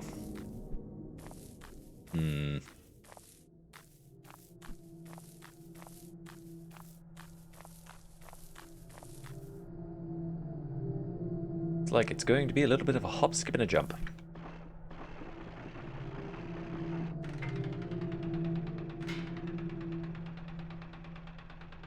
Alright. Drop down, shoot, get a little bit of a huck over the edge. Or not. Try that again.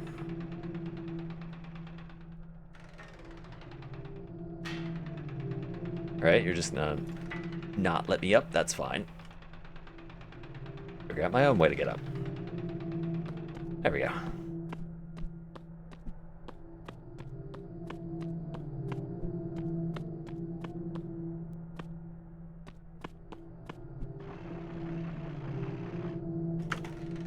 Ooh, I very nearly missed that. I pressed the wrong num key. Don't zap me. I know some of you zap me and some... oh, you don't. Why are there so many of you following me?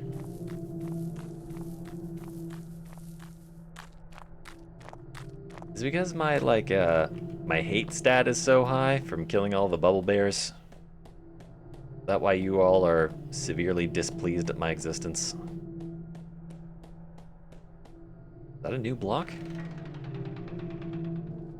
Is that like a pink cactus?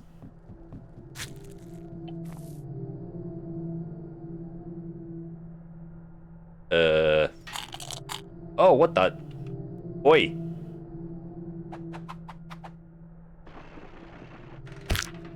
Ow. Hey, guess what?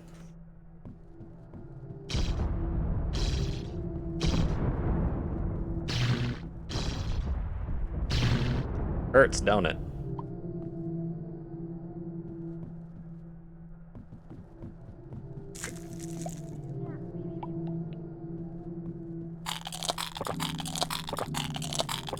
Alright, doesn't heal as much as melon, but it is at least something.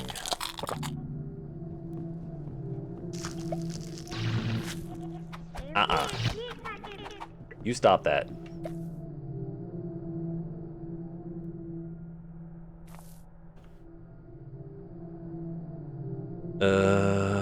Let's see. Just turn the grappling gun back into a normal metal hook. Turn you into the ultra long range one. And then continue grabbing my melons.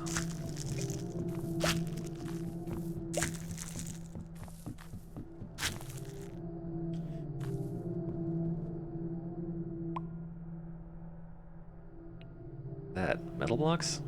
Pretty sure I intentionally didn't keep any of those around, but okay.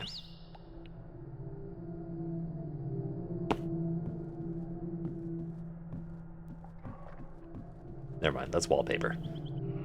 Every time I see a very bright yellow, my brain goes, gold! Don't know why. It's not like gold is useful in this game. Well, useful in any way that we know about.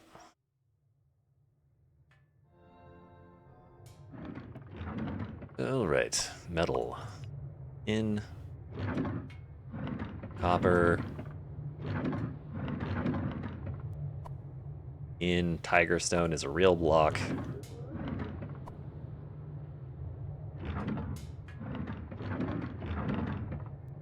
Throw the opal berry slices in there.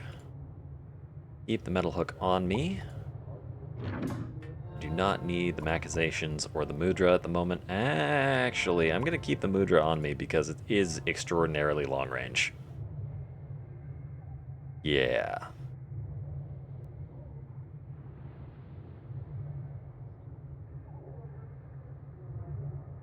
I don't think I need to keep all 3 pendants on me. I think keeping 2 on me is, probably 1 on me is enough for the moment. There we are.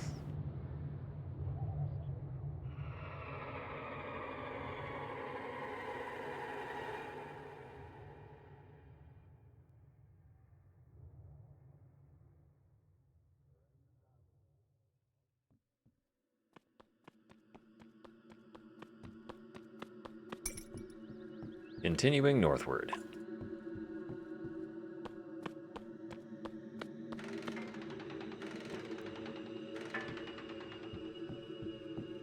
You stay right there. Don't walk towards me.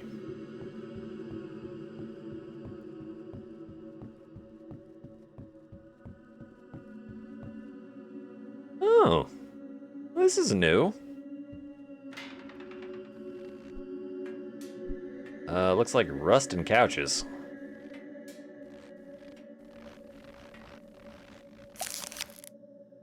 Comfort, whatever. Same thing. Actually, not true. I think there's a couch and a comfort block. Of which, this might be the couch block. Yep. I think this is the right way to go. Yes. I don't think I recognize this one. Oh, that's tendril ore. Okay. I don't need any tendrils. I think I have an infinite loop for crafting that.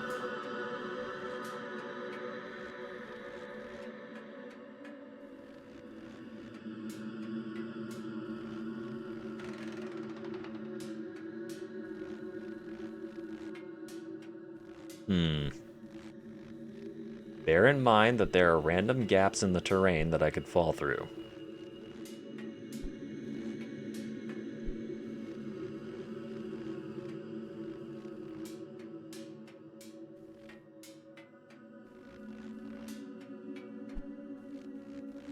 I don't even remember what layer I'm in. I think the plastic layer was like +2, and we're 1 below that, so I think we're in +1.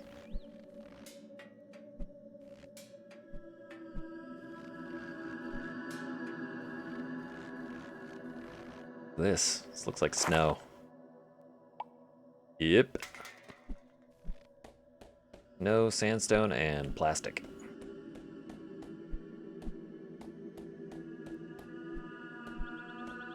I don't know what that... Oh, it's comb block, never mind.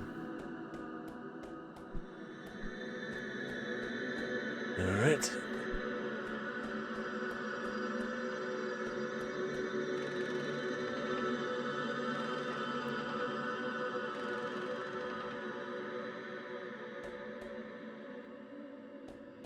Oh. This is unnerving. Very much like to get back down from here. Let's see.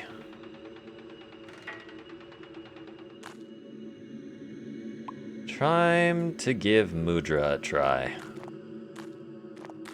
Last time I used this, it seemed to have extraordinarily long range. So let's confirm or deny.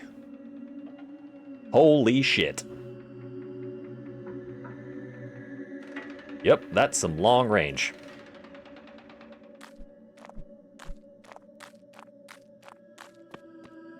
How long range is that? Wow. All right. New relationship with Mudra.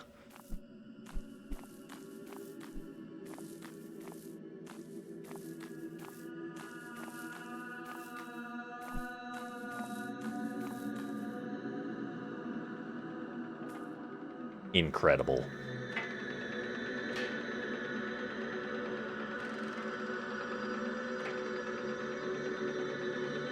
Come on. Let me up. Let me up. Let me up. There we go.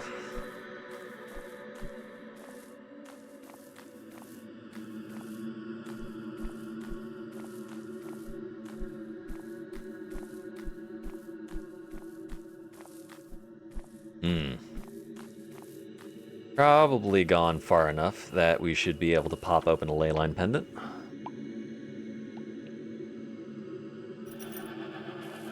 All right.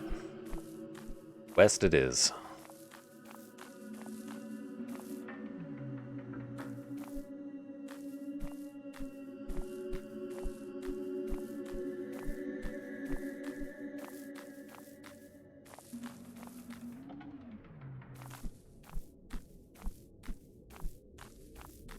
Huh.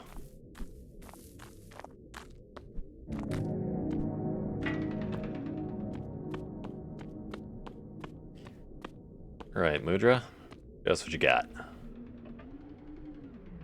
Phenomenal.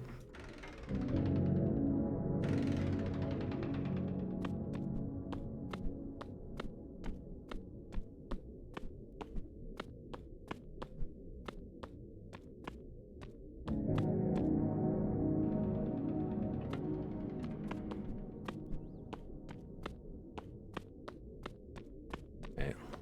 Do a slingshot move.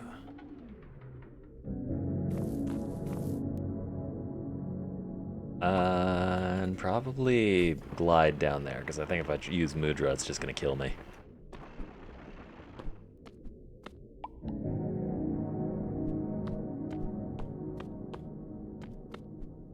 Alright. We're on the same axis as the ley line. And there it is. Conveniently right there. Holy. Hey, step off.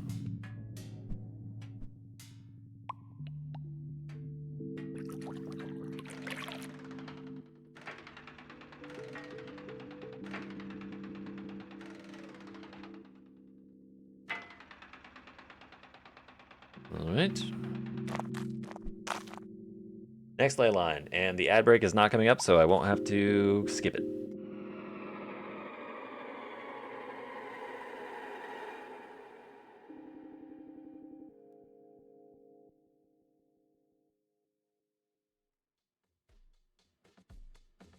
Ah.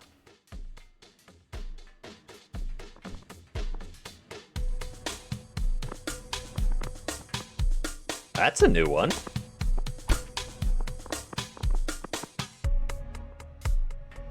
I want to touch it. Ow! Okay, it does more damage than the normal block.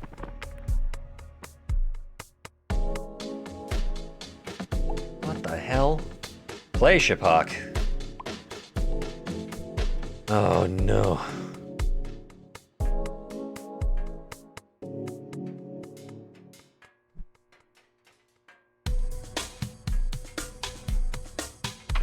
Uh-uh.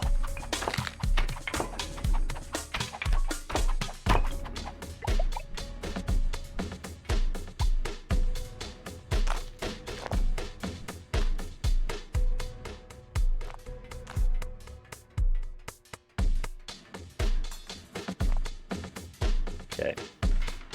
Yes, those are spawners. No, I can't pick them up.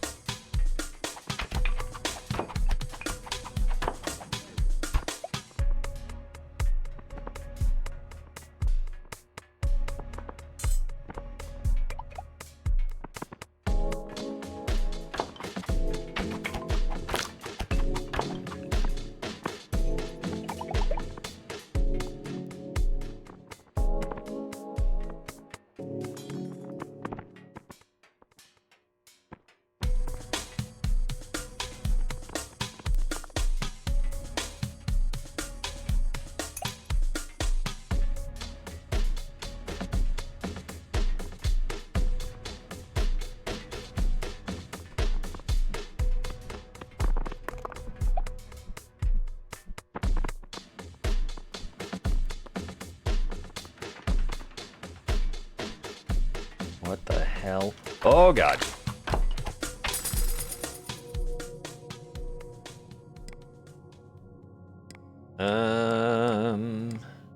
Yeah. Ouch. Ouch. Ouch. Ouch. Ouch. Ouch. Ouch. Ouch. Ouch. Ouch. It's fucking pinning me against the wall.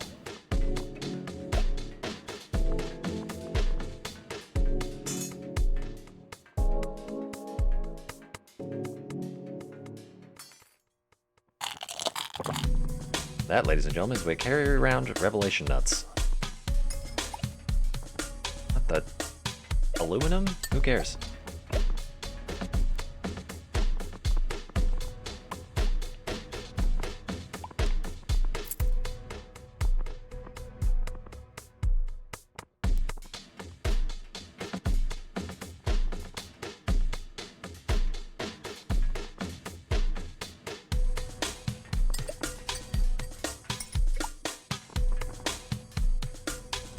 It looks like a mace.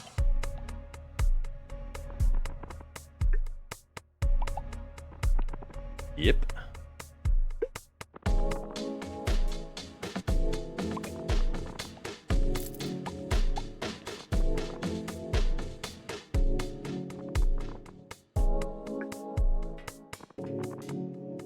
You're a Vazonia flower. I don't care about you. Something is making me slippery. It's the serpent ring.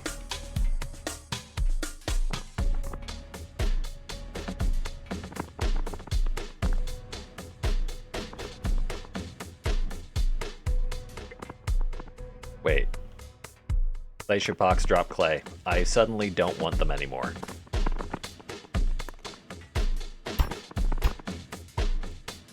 I mean, they might be helpful for, like, fighting mobs, but I definitely don't want to have a clay farm. That seems useless.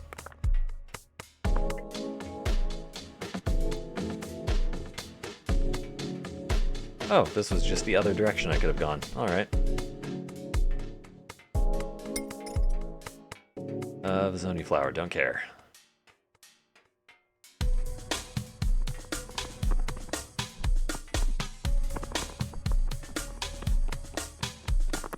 Knock all of you out, mostly because it's unsafe for you to be up.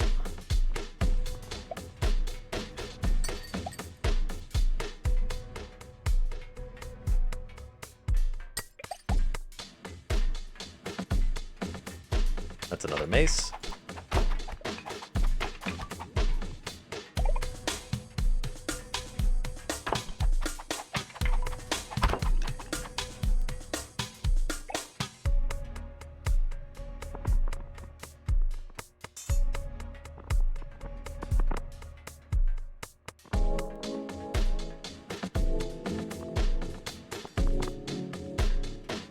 Okay. Slowly, methodically, advance towards safety.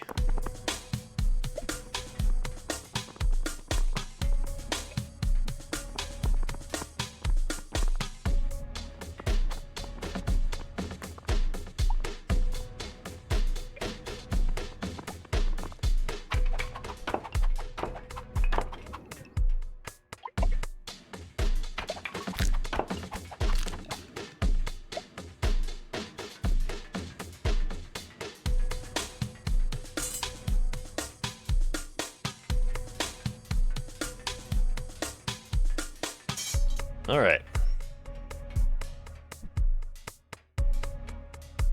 Collect any spare random bits and bobs. That's a blue light, don't care. And a nice little haul.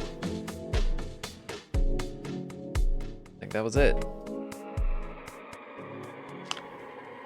Now I finally know what was up with that gameplay trailer on Steam of just the weird corridor with the mannequins.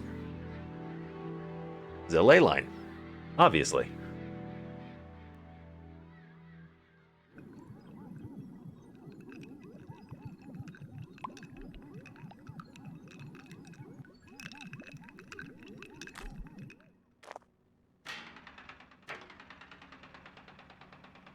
Now, which direction did I come in here from?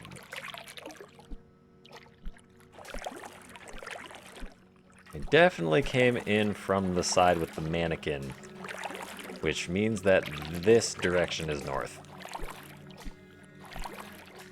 There are two directions with the mannequin.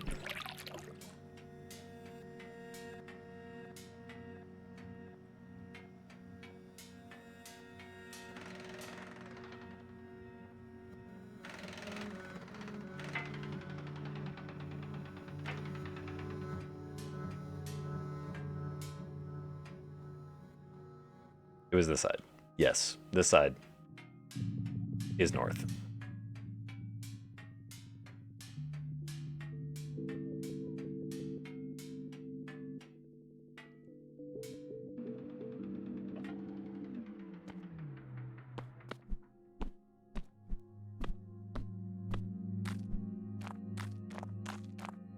Yep.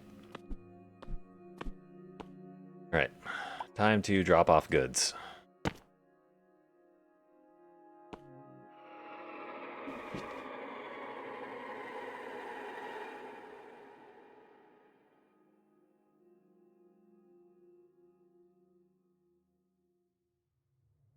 All right. Starting off with the random marbles. There is a chest with bombs somewhere. There we go. Leaky pendant goes into the leaky pendant bin.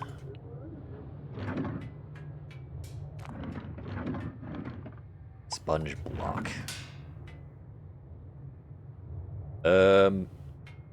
Interesting. Into the esoteric blocks with ye. Metal block, I swear I've harvested those before. Yes, I have. Both of those rings belong in the equipments tab. Tab. Stash.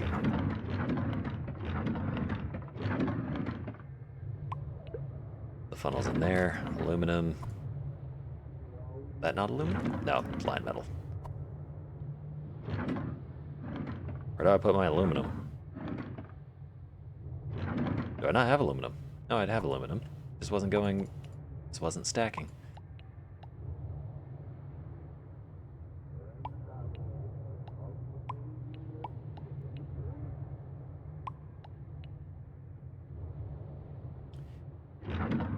Clay shiphawk. I'm gonna shove you with all of the other clay. Just seems appropriate. Spider glove, you stay up there. Hate wand, you stay with me. We have 3 more ley lines to get.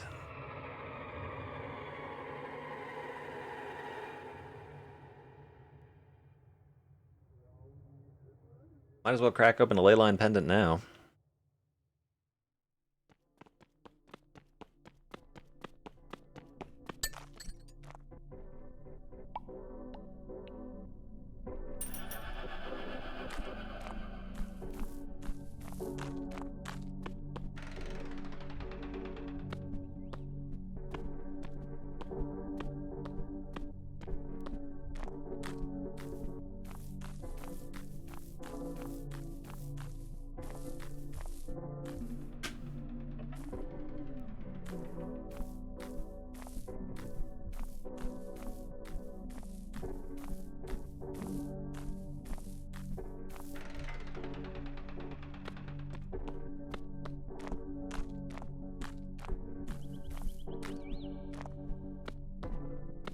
Oh.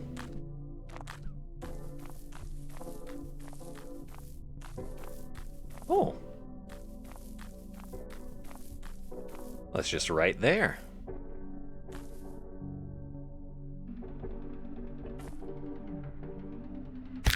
Ow.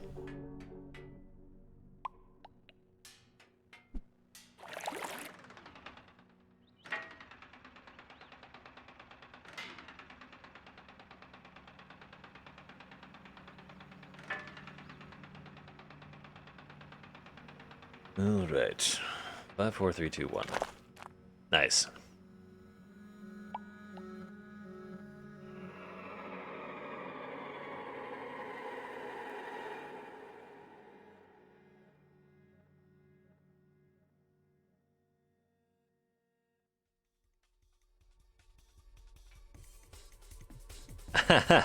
Yeah, guess what? Denied.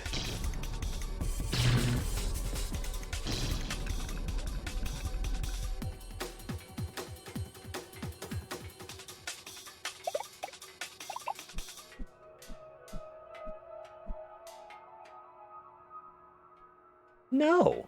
I'm entirely too wealthy to deal with that bullshit.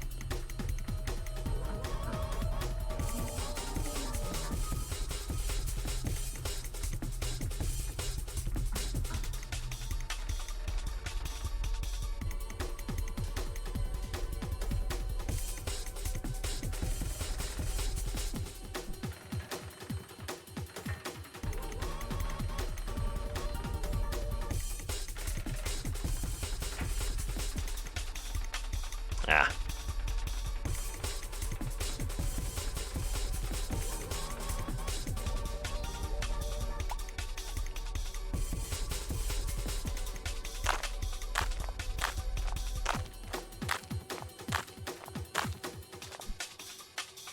It's nice of the game to do these sorts of jumping puzzle things. However,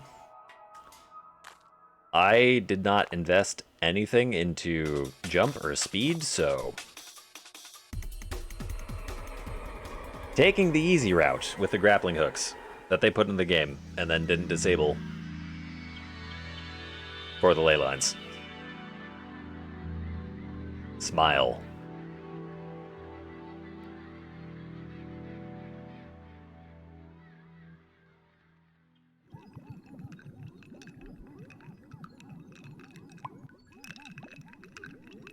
Are you gonna bloom? Nope. That's okay. I need to remake my pick anyways. It was shovel stick, yeah?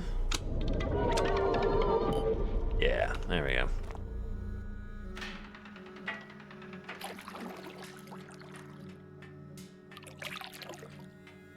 Came in from that way, I think. Yes, I did. Means I'm going this way. The journey a little further northward before tripping the next pendant.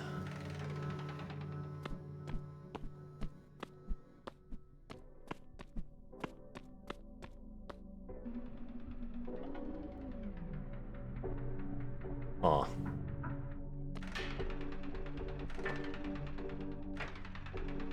Oh, come on. Up to the area that I want to be in. Thank you. Mudra, can you make that? You're incredible.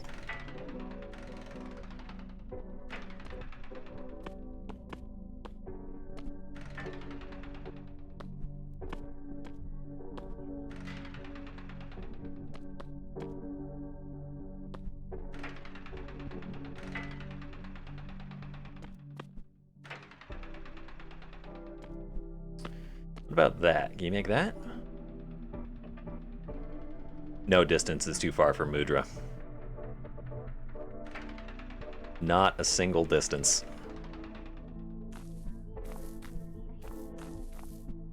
Get away from me.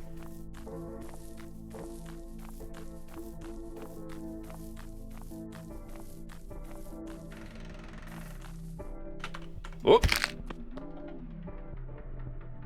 That could have gone better, but it also could have gone worse. Actually, if you could grab me, that'd be very convenient. I believe in you. Thank you.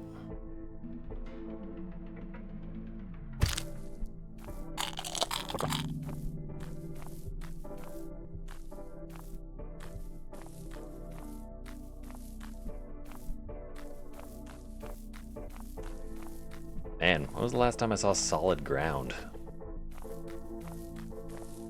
It's been a while.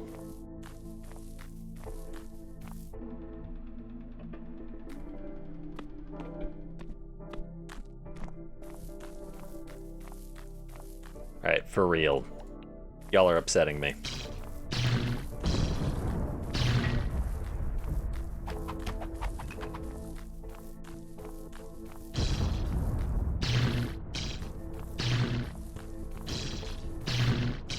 Can you stop doing the spin around my head?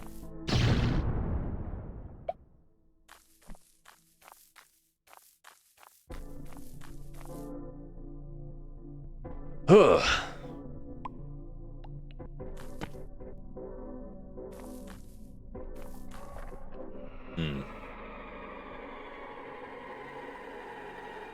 Two more ley lines to go. Actually, was it one more or two more? It's two more. So close. And I have two pendants. Not accidentally crack that one.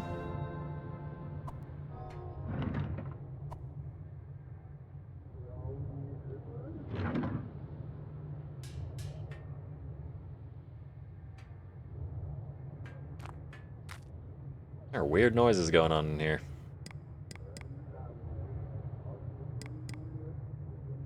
What? Why do I have a bar underneath my hate stat? Wait.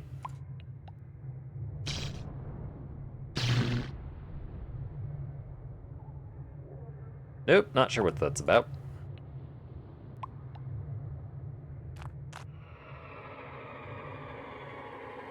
Do I lose hate levels when I hit things with a hate wand? I swear my hate level was something ridiculous. Like over 100 from all of the bubble bear deaths.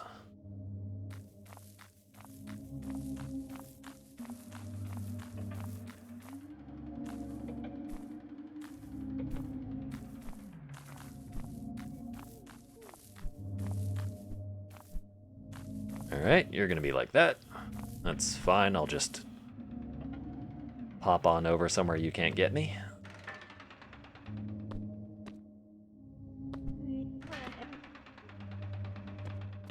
Look. We can be cordial.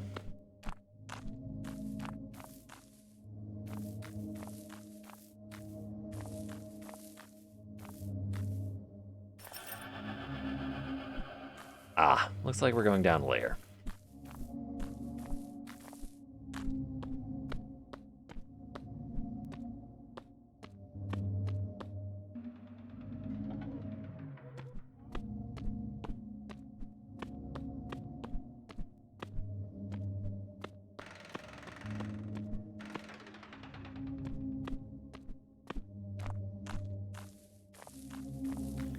Although if that's pointing to the same ley line I just came from, then that is severely disappointing.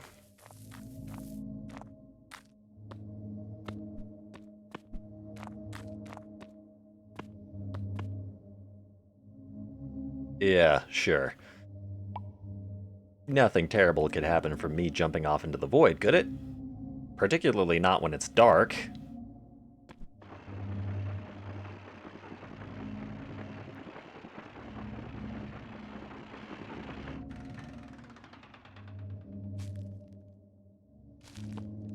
Okay. Further down, then.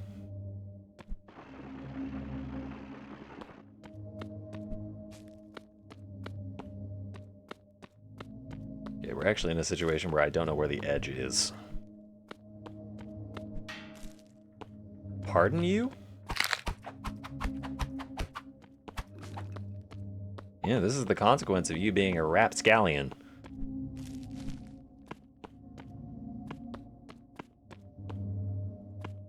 I don't know whether or not there's a way out from...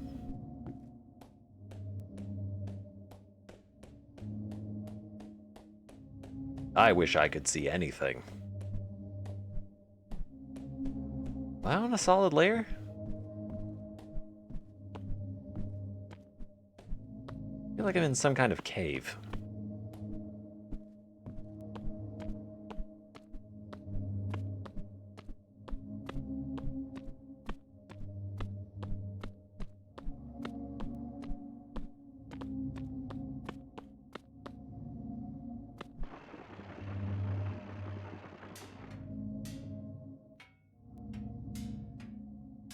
Ah. That's promising.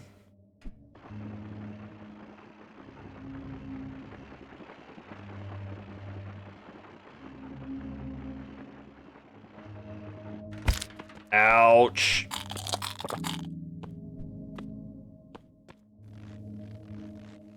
Still too high.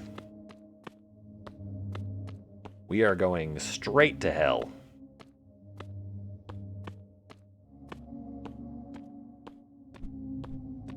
If we can get there.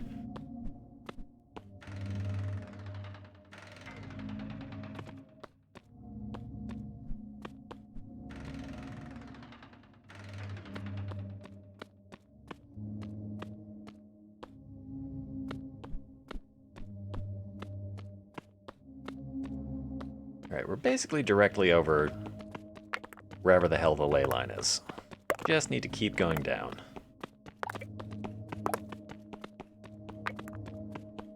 Please don't tell me this is solid flyonite down to the bottom.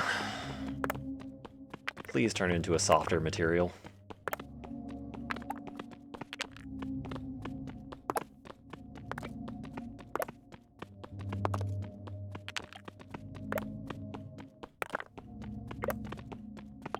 If this could turn into a softer material at any point, I'd be greatly appreciative.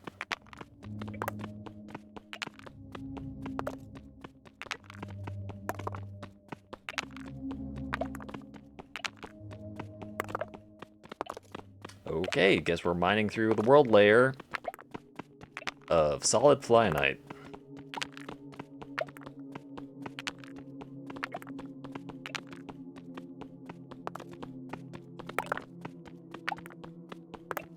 The flyonite which is not doing any durability damage to my pickaxe.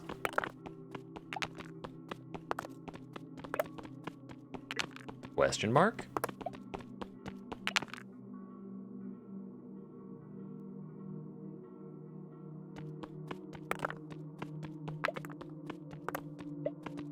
Ah, there's the void. In we go.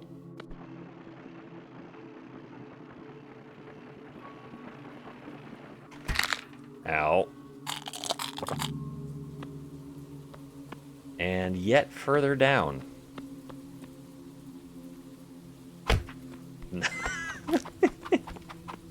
A valiant effort, Ooze, but you missed.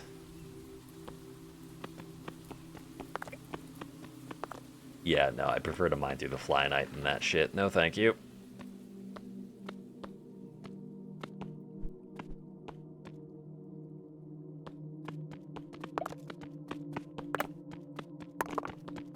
Now, let's go to a low point. Let's not mine unnecessarily through excess flyonite. There, that's a low point.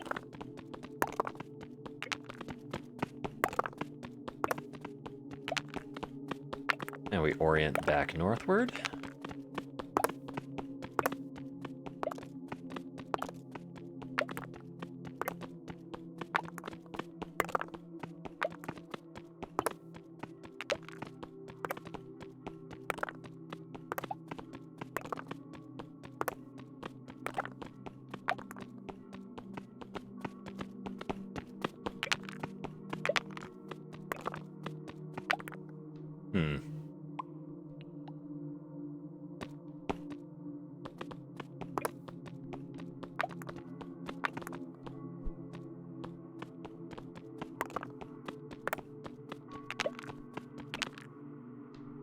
Ugh.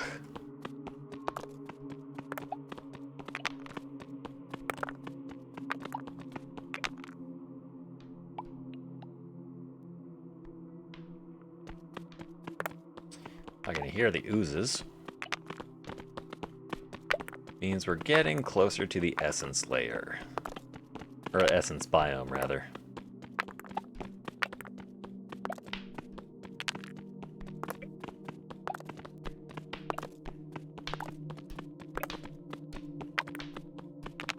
Man, they really going at it.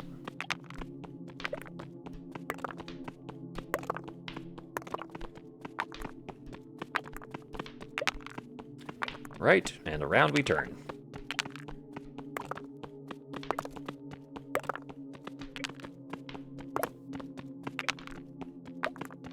I guess the bonus part about mining through Flyonite is that it doesn't seem to damage your tools, which is cool. I guess that makes it pretty optimal as a building material, because then you can just build with it and not have to worry about destroying your shit. I don't know why I dislike Flyonite suddenly. I think I disliked it originally because it was just... took a while to mine through. And didn't seem to be particularly useful for anything. But now that I understand that your tools do not take durability damage while you're mining it, maybe it is good for a building material. Oh shit.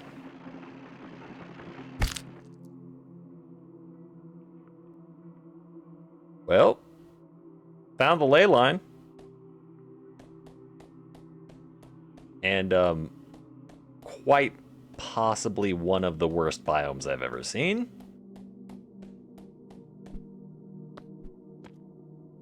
Yikes.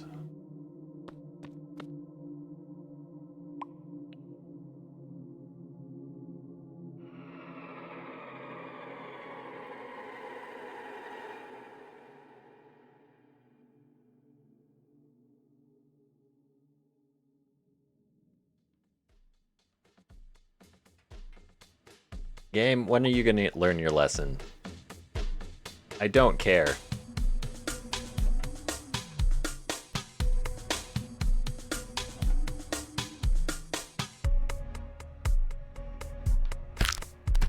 Oh shit!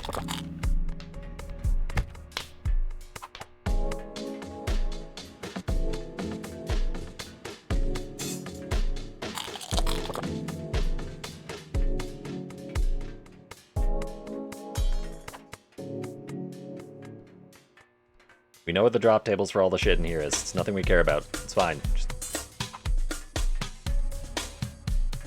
get rid of the spawners. Ugh.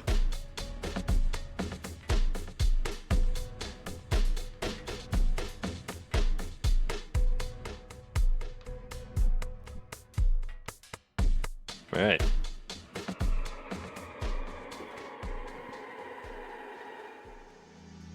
One more problem solved.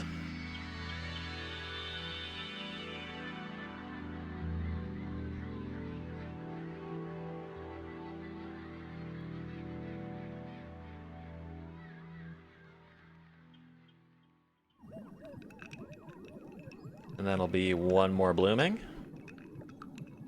Any moment now. Nice. We don't need any more pendants. Don't need seeds or cash cubes.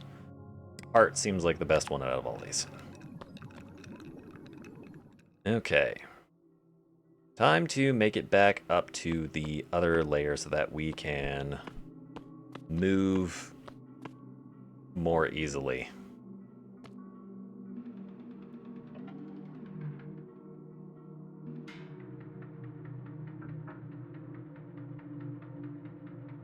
Where did I dig through? Like, slightly left?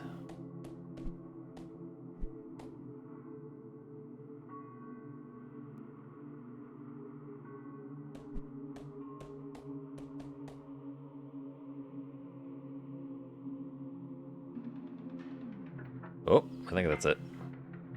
Yeah, there it is. Okay.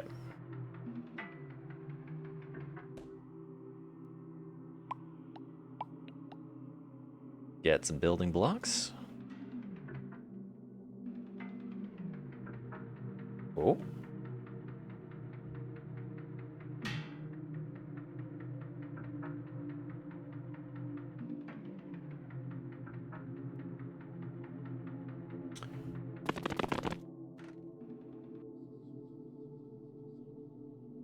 Well,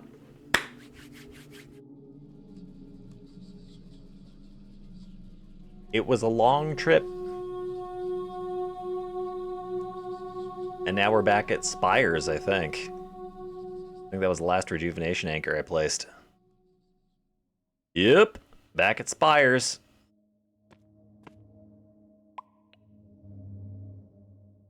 And this is why you don't fat finger your inputs. That's fine. Ow. I have my clone Qualia. We only need... Hi, Verm. Only need one more ley line, and I'm pretty sure I can crack open a pendant here and then get a bearing to a ley line. There is only one left, and then we get to find out what happens when you collect all 13 rosaries.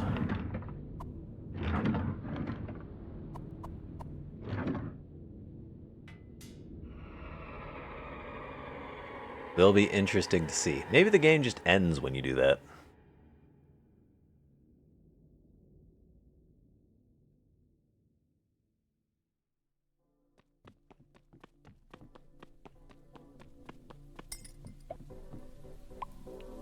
Alright. Last pendant. Pendant speaks.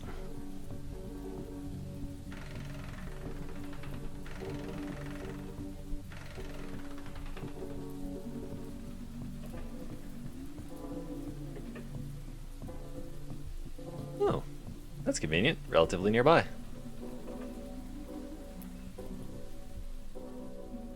Wait, is it?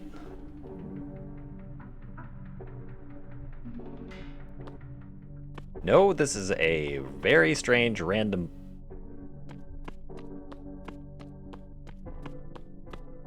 No, it actually is just it.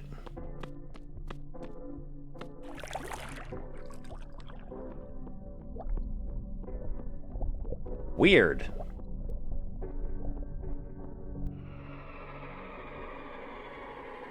Last ley line. I should have crafted more revelation nuts just in case.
Okay.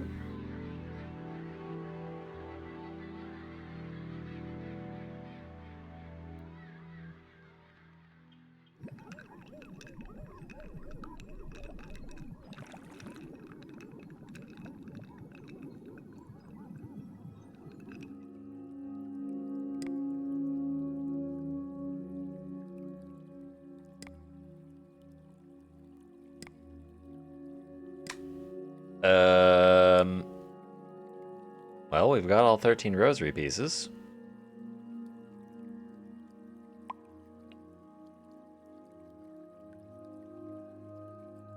Maybe we need to, like, bloom one more time?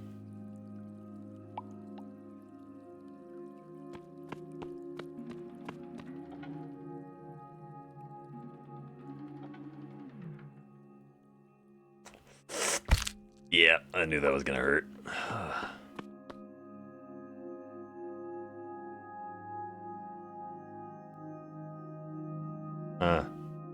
Well, goal accomplished.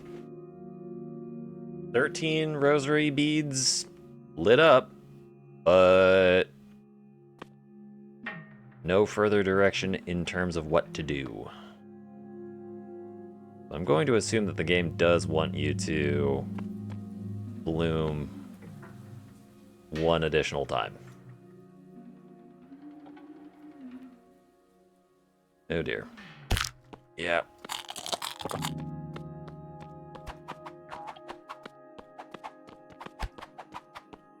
Y'all don't give me any XP. What about you? Yes, you do. Got verms. If I could get close. Verms give me XP. Right. Time for one more blooming.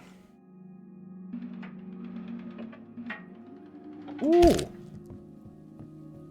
Whoa! What the fuck?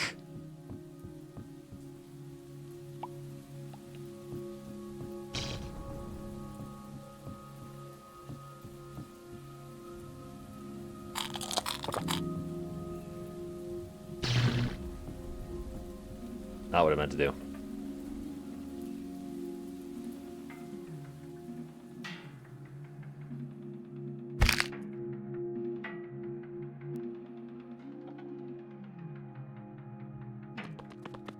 I don't know what it is. Follow it.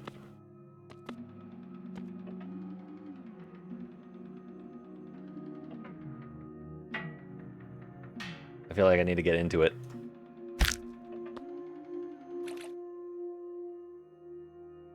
It's not real!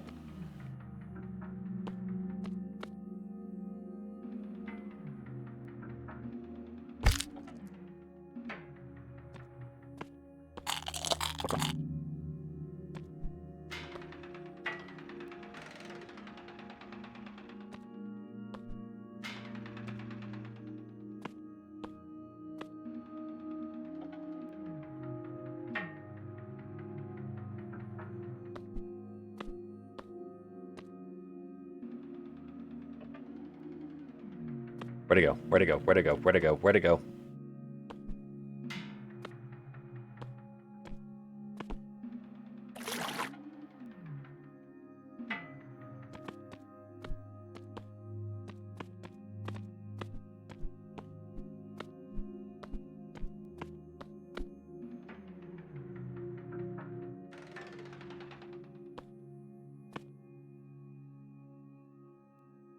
I think it went up.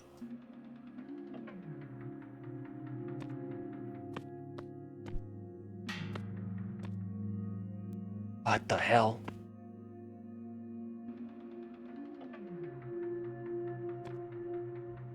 How do I get up?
I don't see anything upwards. Why don't I see anything upwards? I should have seen something up by now.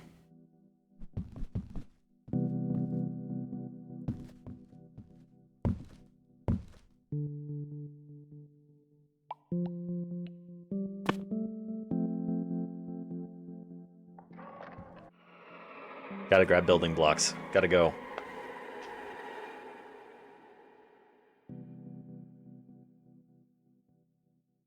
Come on. Pebbles. I have a shit ton of you. Cut wood. I have a bunch of you. Back out.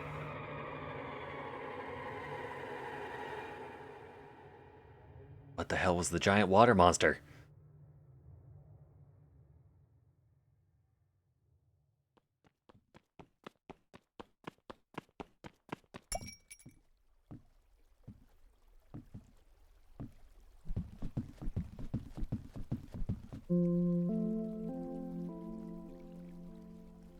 I hear liquid.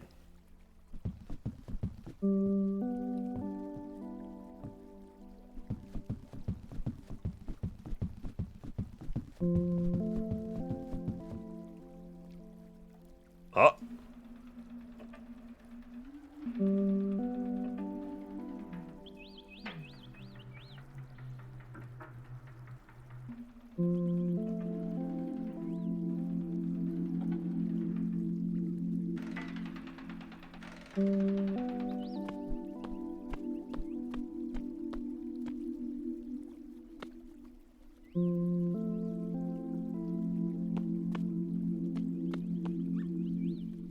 I don't get it. What was the giant thing? Do I need to go to another ley line?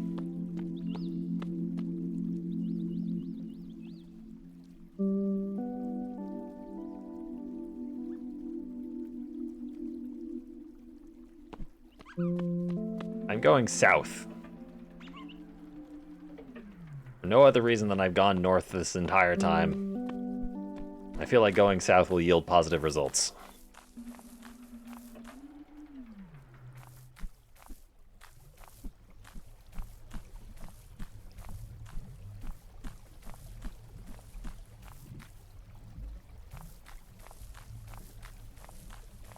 If I keep going up, am I gonna...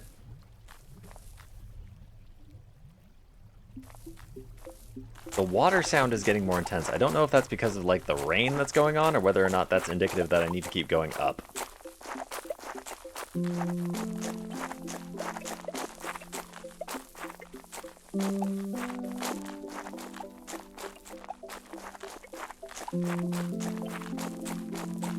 Explodey boy, I literally could not give less of a shit about you right now.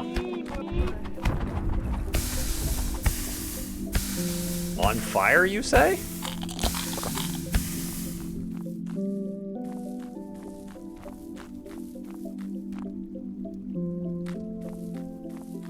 I bet I could get a foliage picker and pick up the fire.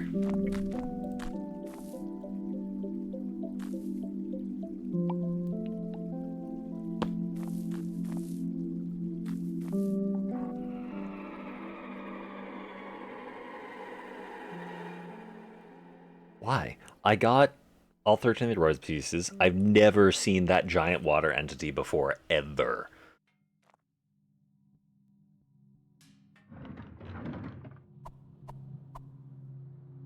Where's the foliage picker? There you go.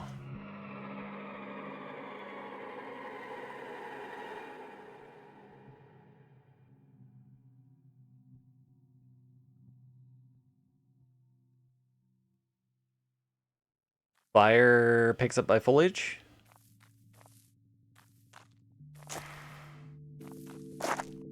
No.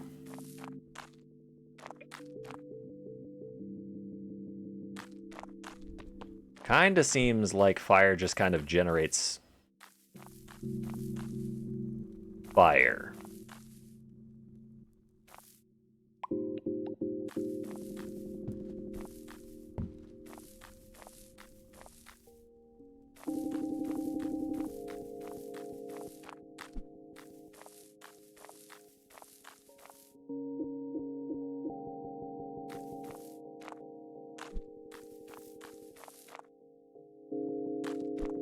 I know we're sort of distracted from our original goal in following the entity, but...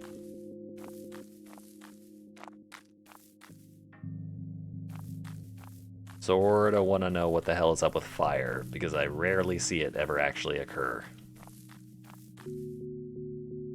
Yeah, you better run.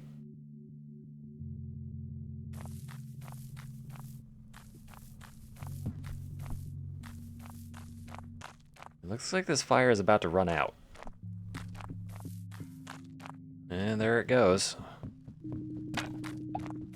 Doesn't seem to behave like normal fire. Oh, right. Look, I am fully aware of your destructive capabilities and I would very much like for you to not practice them on me.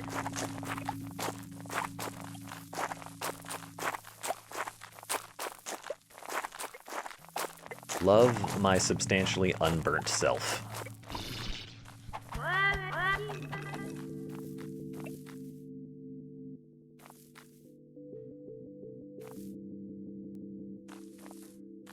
Right.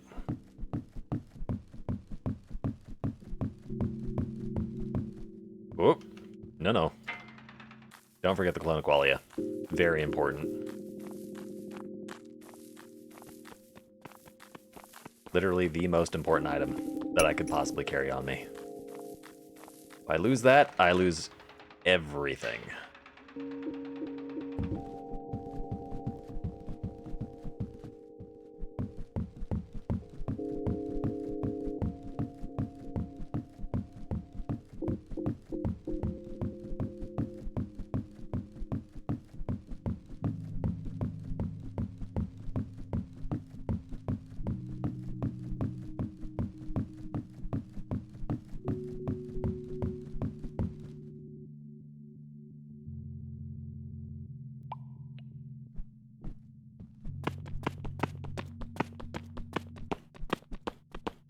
I don't know if up is the direction to go.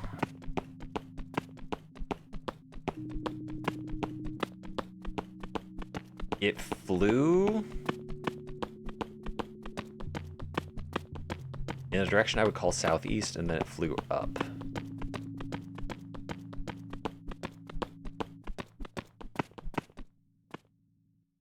Oh. Plastic domain. My friend. My colleague. It is nice to see you.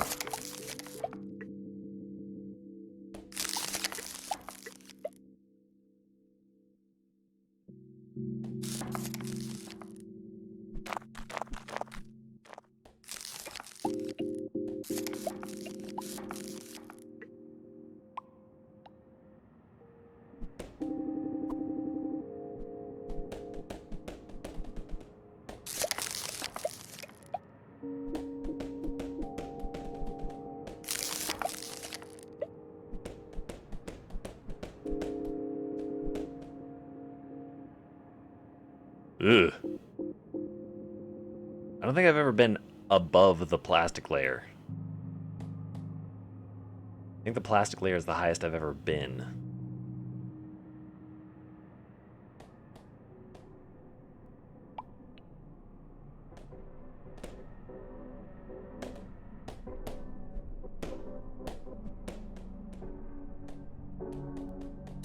No. That direction is north. That's where I crawled out of.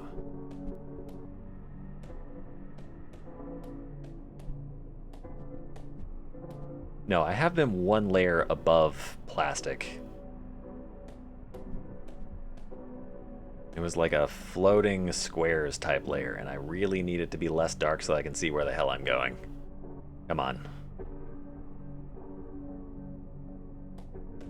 We're finally getting some answers. I don't know what the hell that thing was that asked me to rip its mind apart, but...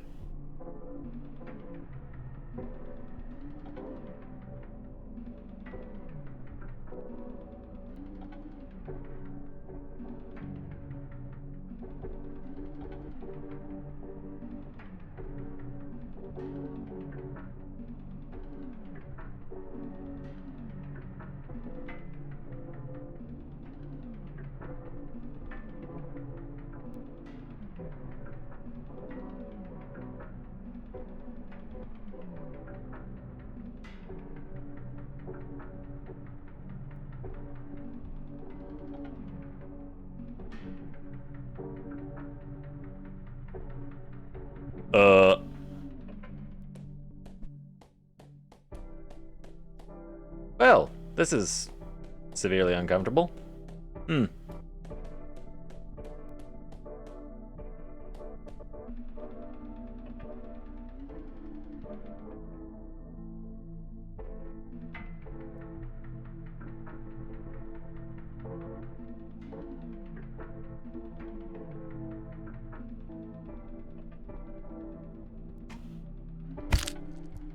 Holy shit.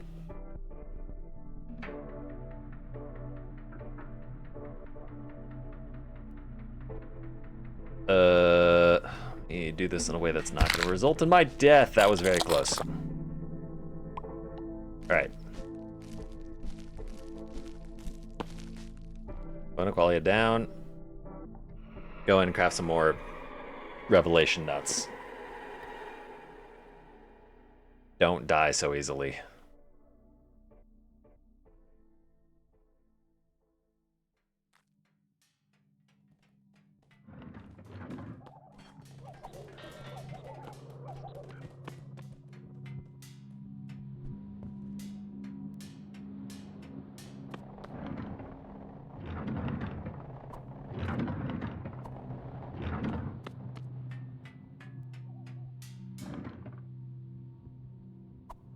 Oh, I really, really, really hope.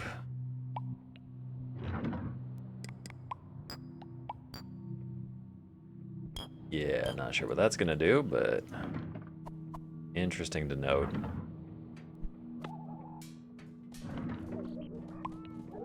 I really hope I didn't miss something by not being able to follow that thing.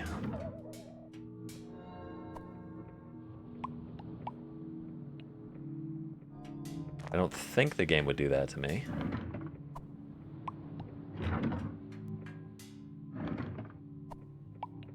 But you never know.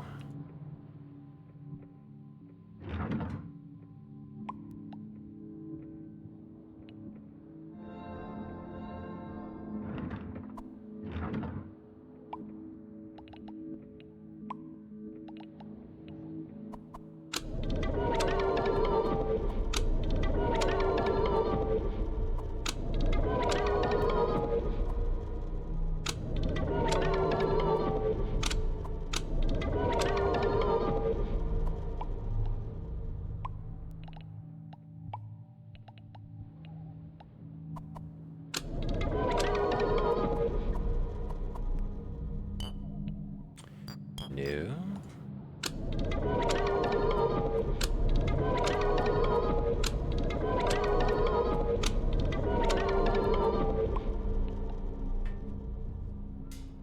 Man.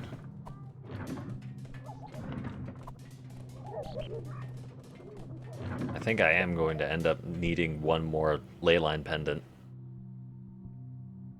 I don't know why, but I think I'm going to need one more.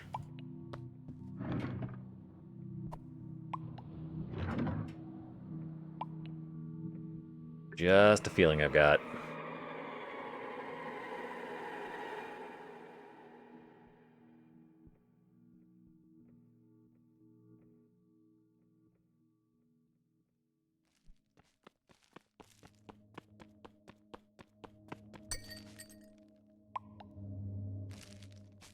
Well, I'm in this freaky area of random blocks.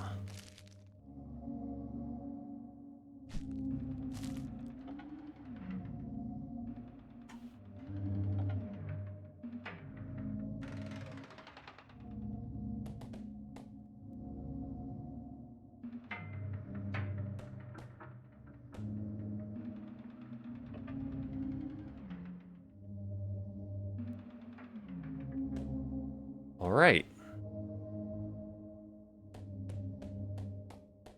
We're up into random shapes.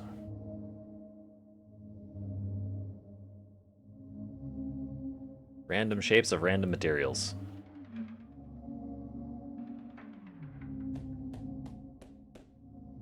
With Mishu abouts.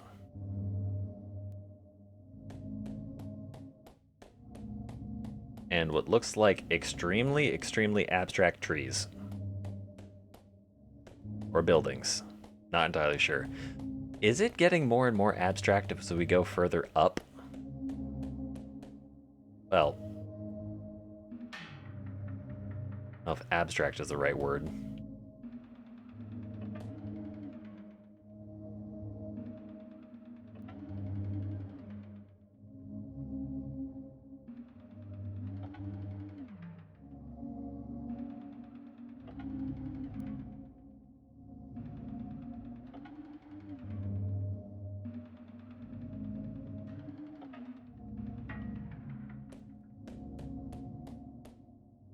What?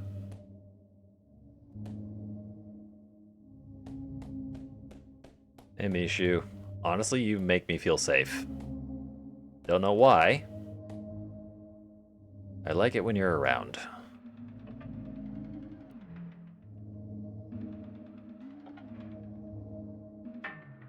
Okay, another plastic layer.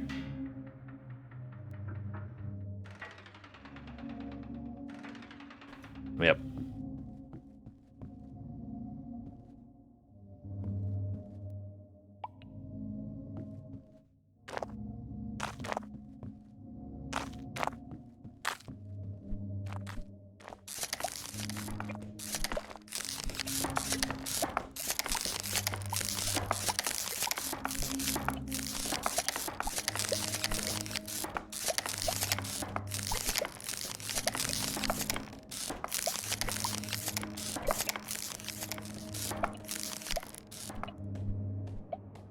Okay, so here's another plastic layer.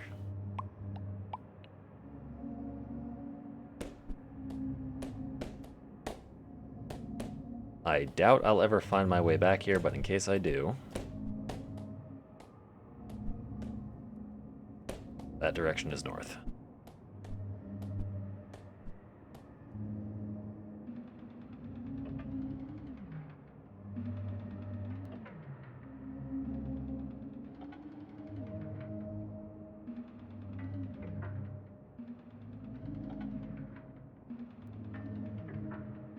Oh boy howdy, it gets even more uncomfortable.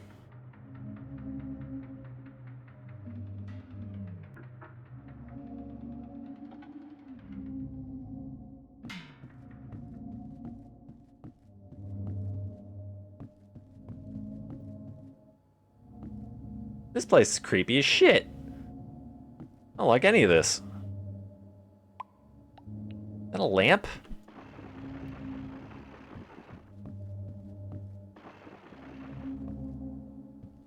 Yep.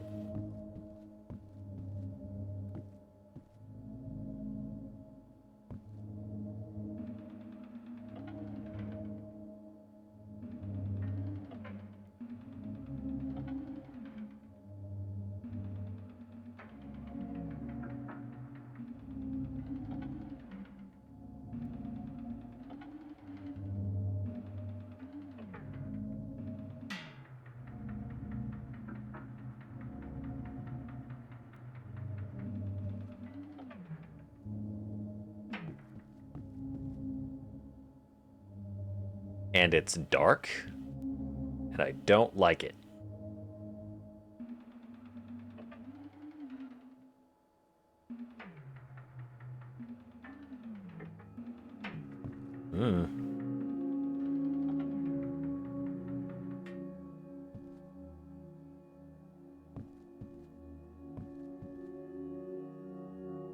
This is by and far way, way higher up than we've ever been.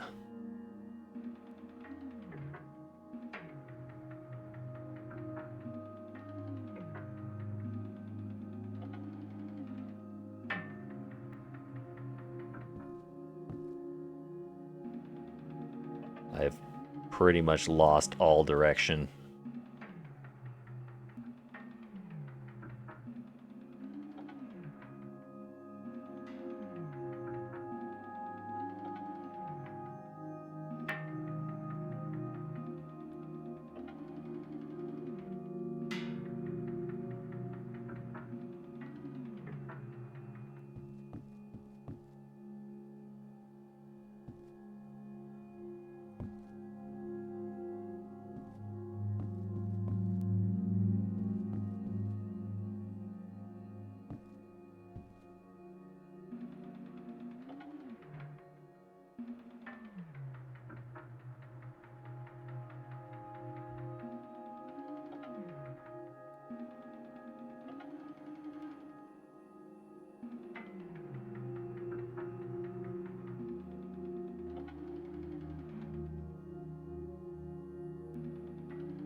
This place makes me deeply uncomfortable. Not least of which because the weird entities that do not seem to actually exist.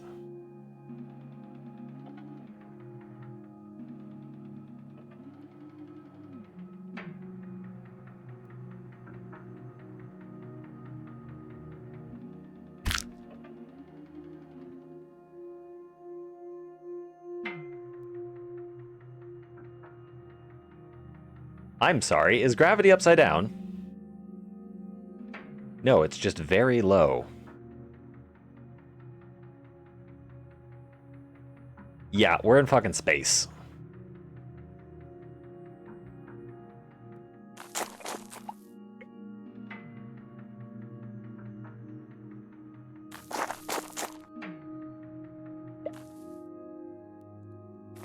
What the hell?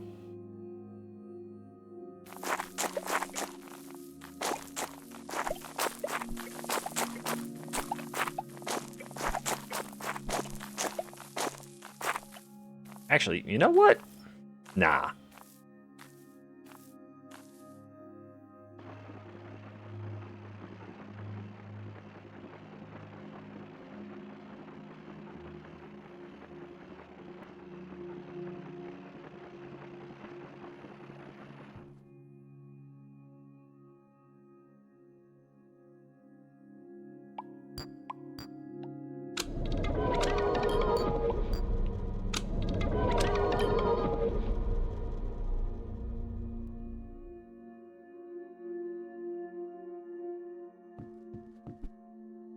Ooh.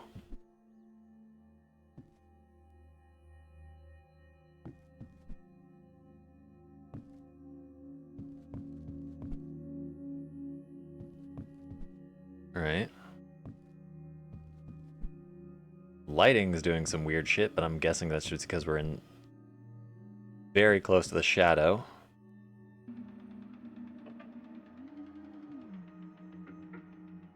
Oh my goodness. Up we fucking go.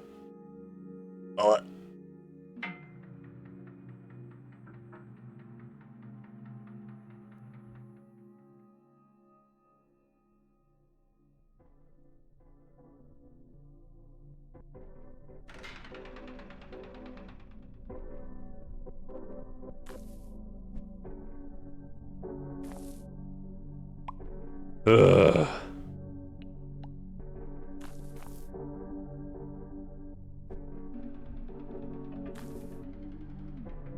Ow, my face?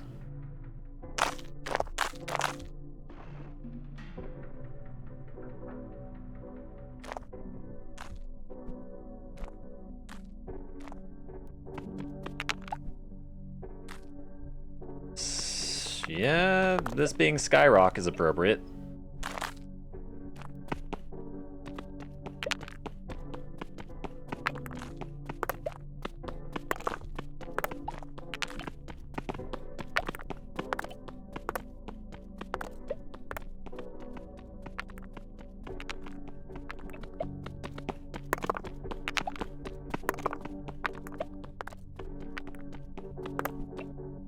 Actually,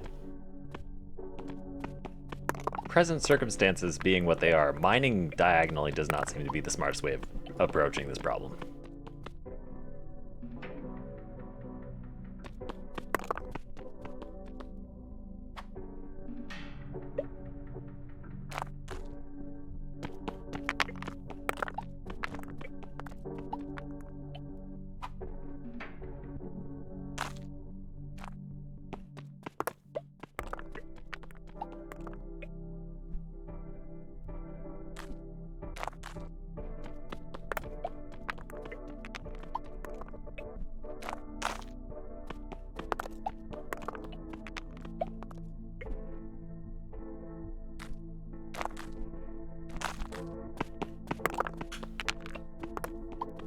Now that I think about it, if this layer is as thick as that other, like, I don't know, interstellar layer, then I could be mining through this Skystone slab for a very, very long time.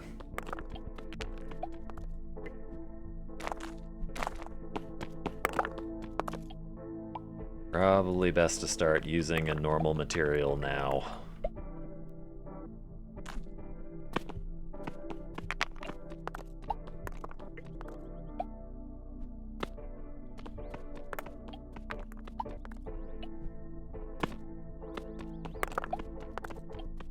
Pretty sure I just heard a Boyd. Or that could have been a very real bird in real life.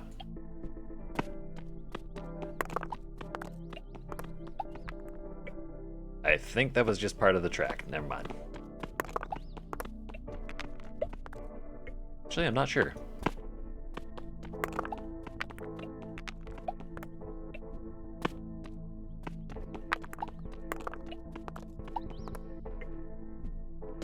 No, I definitely hear something real.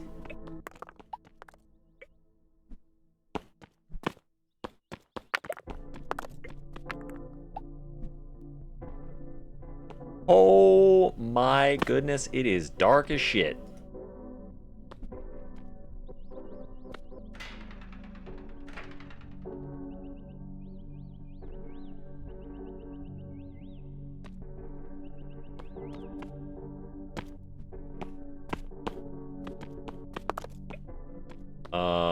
I'm pretty sure I can propel myself way, way higher.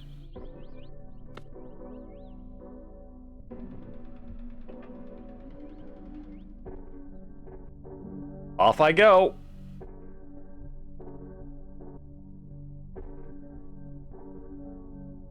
Oh dear. Oh dear. Ow.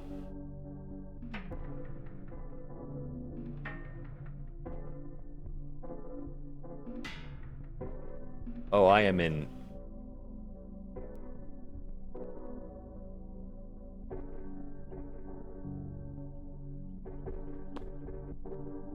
I am in actual space.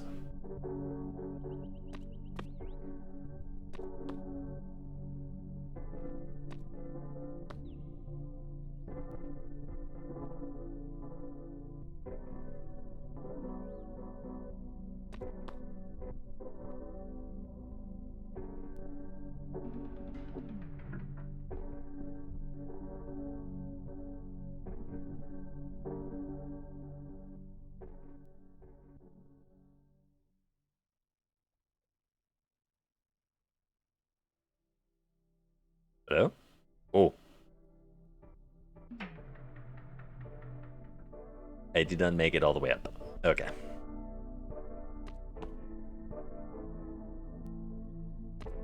Time to go down gently.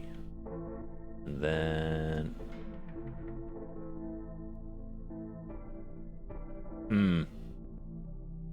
It is so dark that it is very difficult for me to actually target the thing that's going to allow me to rocket myself into the stratosphere. I think I can target that lobe over there and get a little bit higher. Oh yeah, that's the ticket.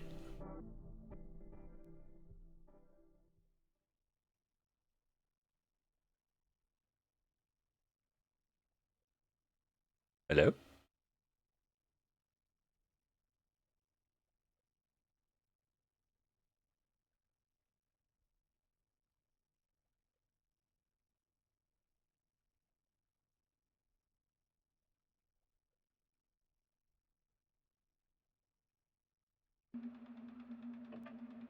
I am definitely falling.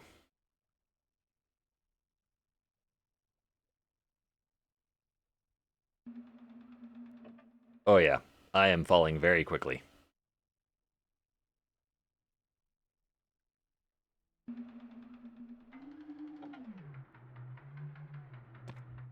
Whew.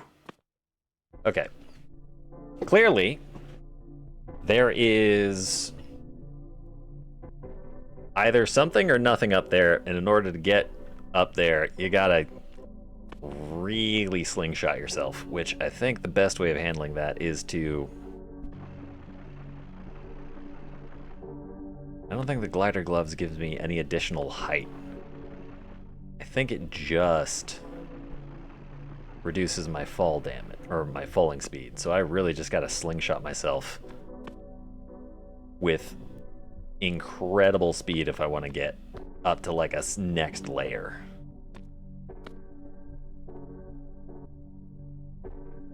I mean,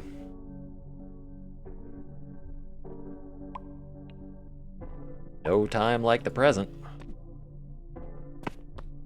Donut Man space program away.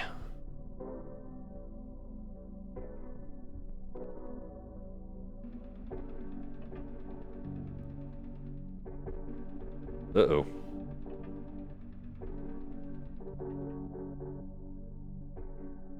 I think I missed. Ow.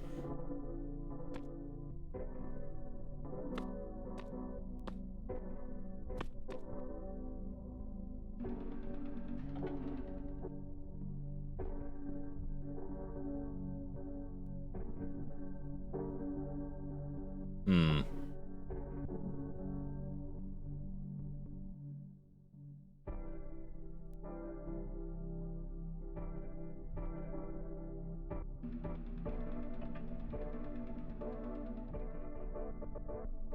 Yep.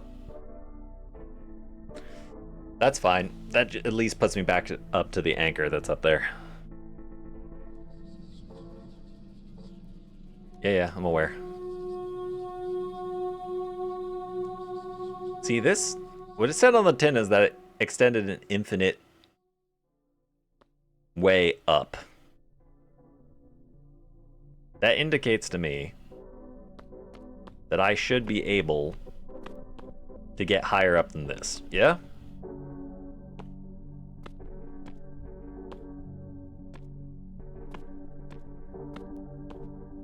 Yeah, that makes sense.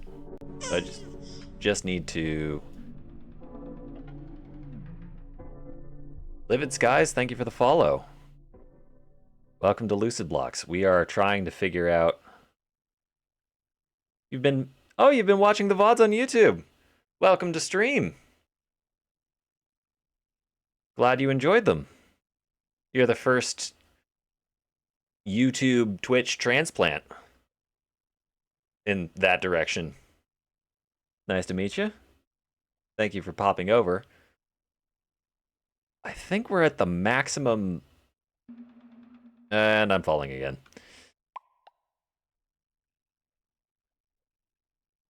We might just be at the maximum vertical layer that you can get to. Or the tallest one. Ouch! My fucking legs! The only... I could build an artificial... Like, if I mine out some sky blocks and then just sort of make a spire and just sort of aim for the top, I might be able to artificially slingshot myself up higher that way.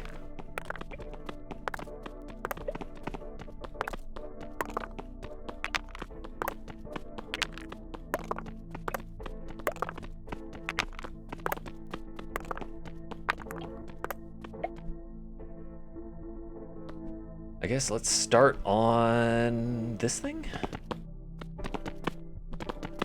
Oh, this might actually be fairly quick.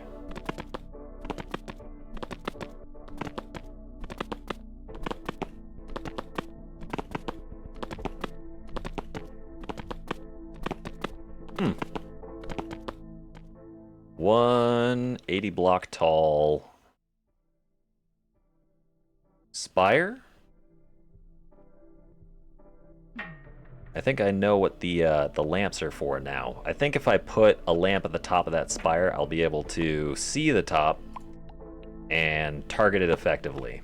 So let's put that idea into practice. I should be ending stream, but I am too curious about the space program. And share some tech that may come in use. Shh, for getting higher? Absolutely. Does it have to do with the haze hand? I would imagine the haze hand could catapult me relatively far. But I'm still sort of weirdly stuck on the mudra? Yeah, mudra.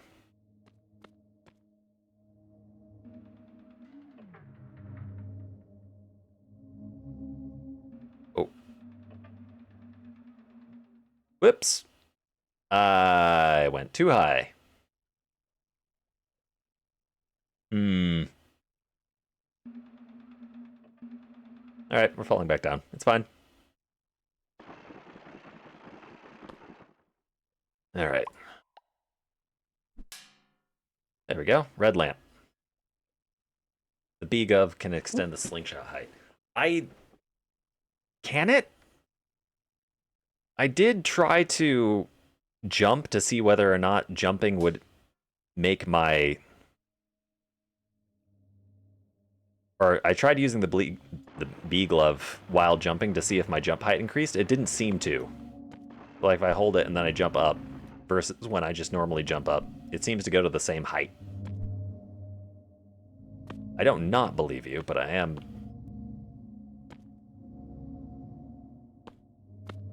I just sort of... I really don't see the red lamp. Hmm.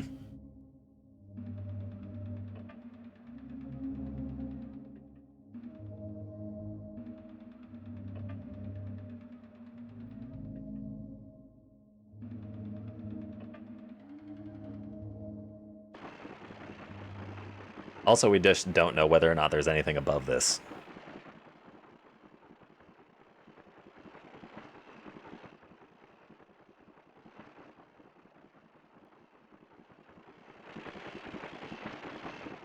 Oh. I see cloud. Wait, what?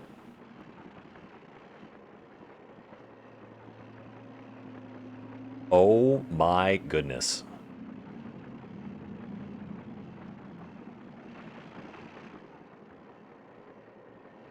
Well, we definitely got higher.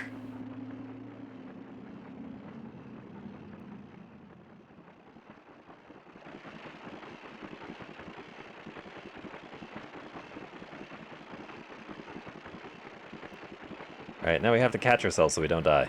Actually, not that it matters, but... Holy shit! Ooh!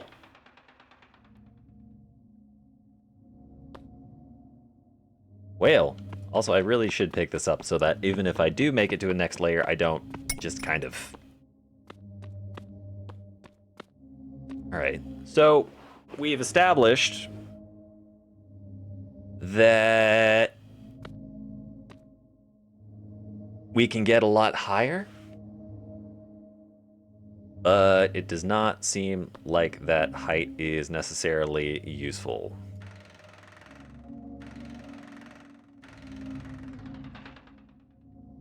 Oh shit, God. Whatever, just commit.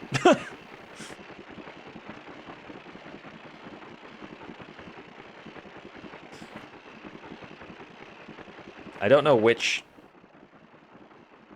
hook shot, grappling hook, has more effective slingshot power.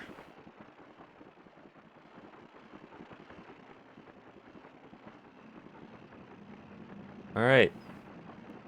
We made it up to snowy area again. Didn't encounter anything, though. We made it above space once again. I think we're just going to have to build the tower higher.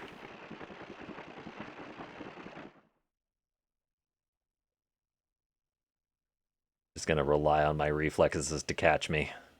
It's an 80 block tall tower. Come on, it can't be that bad. Yeah, it's not that bad.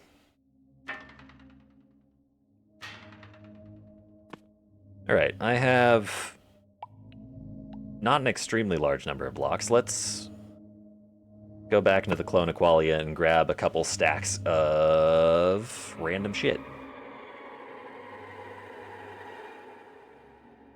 I have a whole shit ton of plastic that I can use. Lots of farmed plastic.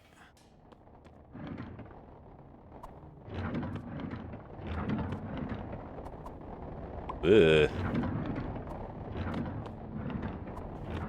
You in there, you in there, you in there. Dance on sharing recipes for stuff in this game. Definitely during the early game. No recipe sharing, but this is fairly late in the game. I have all 13 rosary pieces, and we spawned like a weird water monster. I have no idea how to describe it other than that. Definitely like the early exploration, not super keen on sharing recipes, but at this point, my hesitation is diminished. We did try to take a crack at solving the apotheosis menu and using this info section. There seems to be like an amount of value for each individual dial that every block exists, spreadsheet and all. Yeah, it does. We've found quite a lot of stuff. We found Haze Hand, we found all 3 wands. Actually, I think someone said there was a 4th wand, but I haven't found that one yet. We recently went to a ley line and got clay shapox, which didn't know those existed, but since clay is bleh, I don't use it.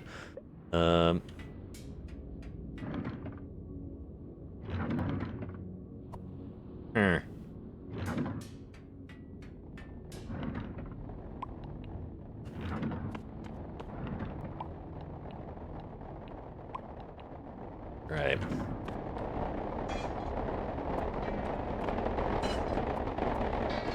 See how much plastic we have to work with.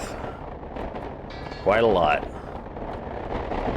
Plenty of vertical movement to be had out of all of this plastic.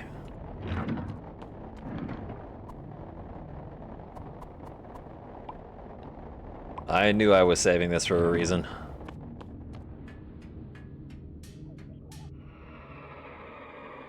I know there's that one website for this game that has like a whole bunch of everyone's recipes on it.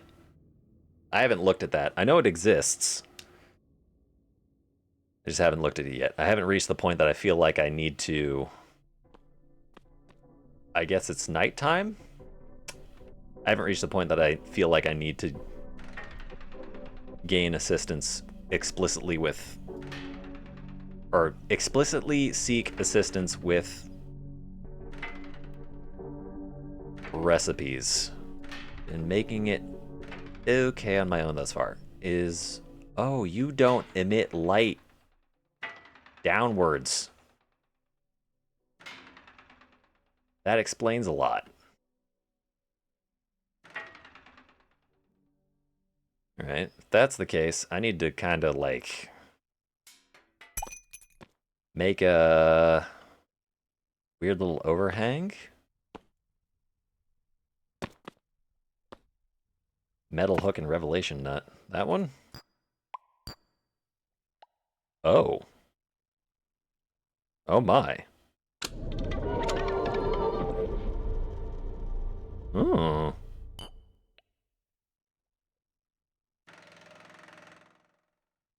Interesting.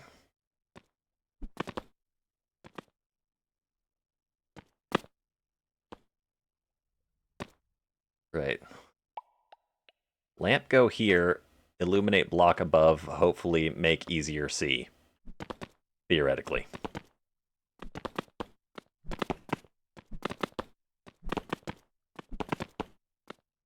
Gyro hook. I'm gonna note that down.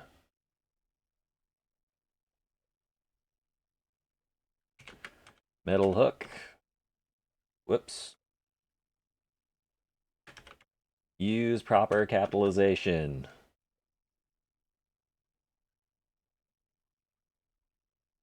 Makes gyro hook.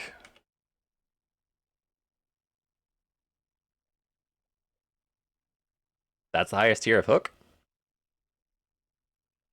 Well, does it have the same distance as the Mudra, or does it just have ridiculous slingshot potential? These are hilariously bright for being basically in space. I've mostly been gathering a bunch of material. I haven't done a lot of crafting since, I think, like the 4th or 5th stream. I think we mostly established a bunch of useful recipes and then continued on.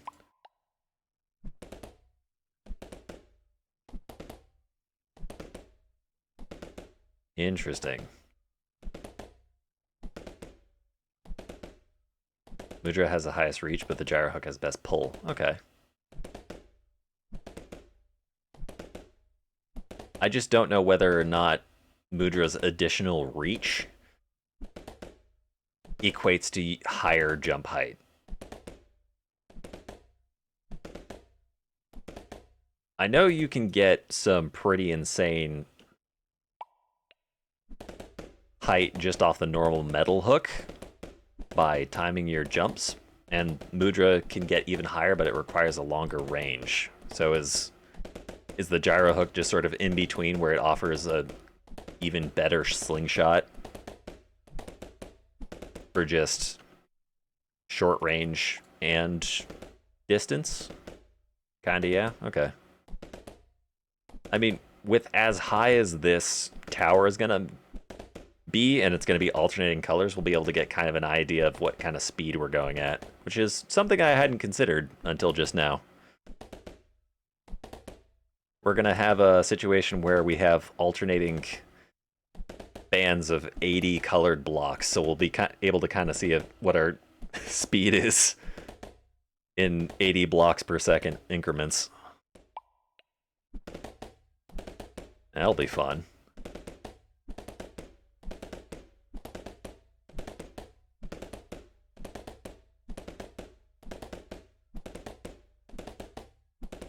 Also, am I able to jump higher on red plastic blocks for some reason?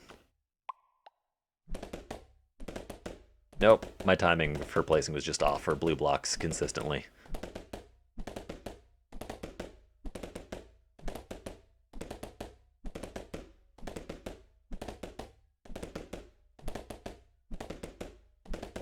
The low gravity is nice.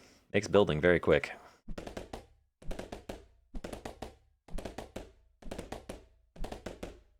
It's going to be very interesting to slingshot past all of these blocks.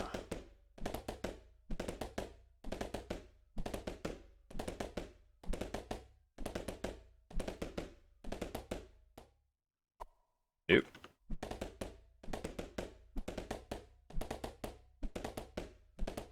So that was what? 9 stacks of 80 we're going to be placing down. So that's 9 times 80, which is 720 blocks.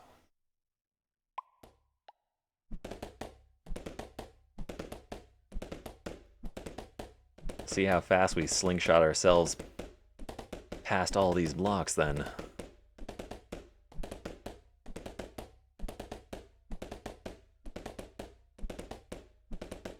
Come on. All right. There we are.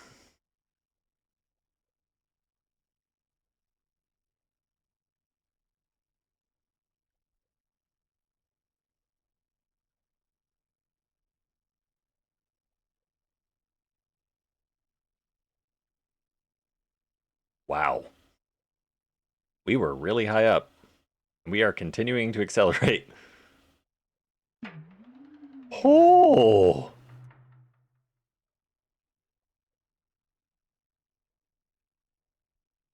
My goodness. Very fast. Right. Oh! This is the closest thing to daytime I've seen. Alright, gonna try the gyro hook. See how this goes. Well, let's swap slots so that I can quick switch. Yeah.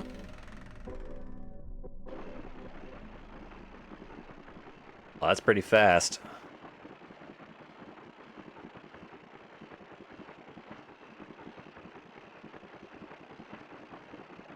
We didn't seem to lose a lot of velocity. I think we're already headed through snow.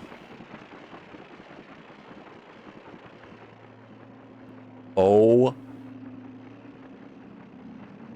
my goodness.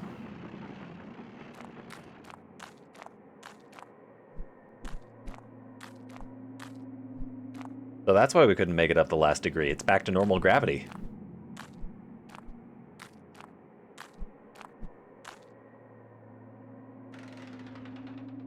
Oh, yeah. No, the gyro hook is way better. You're right. Jesus. Those are not Mishu. Those are something else.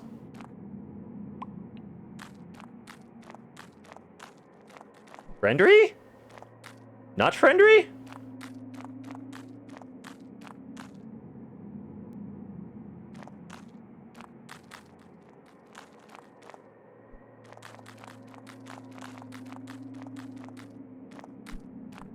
Woo!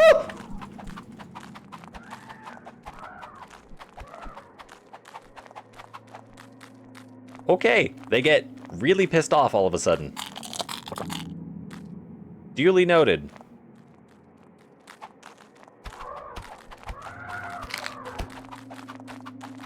I'm very curious as to what you drop, sir. You are tanky. The fuck is a meat apparatus? I don't like this.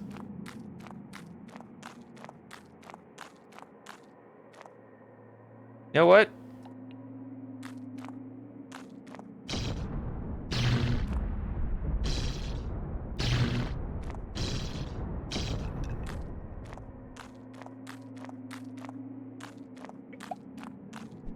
Why bother having a hate wand if you don't use it? Speaking of which... No, I still have a weird bar underneath my hate. Ugh.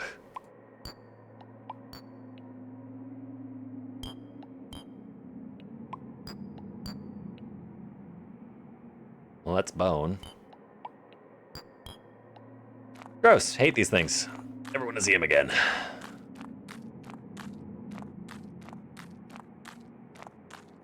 Alright. Now that we found ourselves in Turbo Hell, somehow, we're gonna call that end of stream. Let me snooze that ad break, because we're just gonna be ending the stream anyways. Thank you for joining. Motherfucker, do not approach me.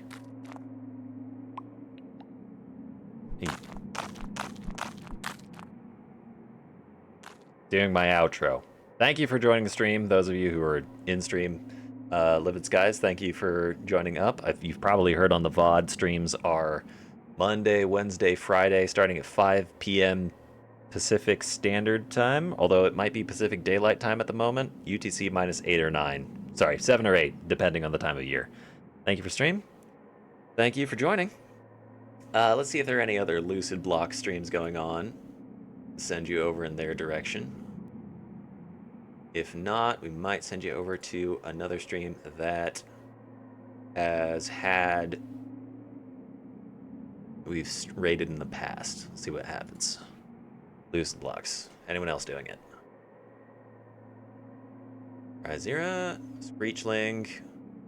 That is Overwatch.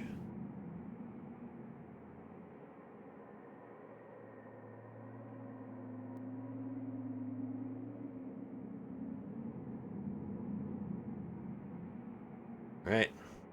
Screechling it is. Send you over to raid them. Once again, thank you. Why is it not pulling up Screechling? Screechling. There we go. Go raid them.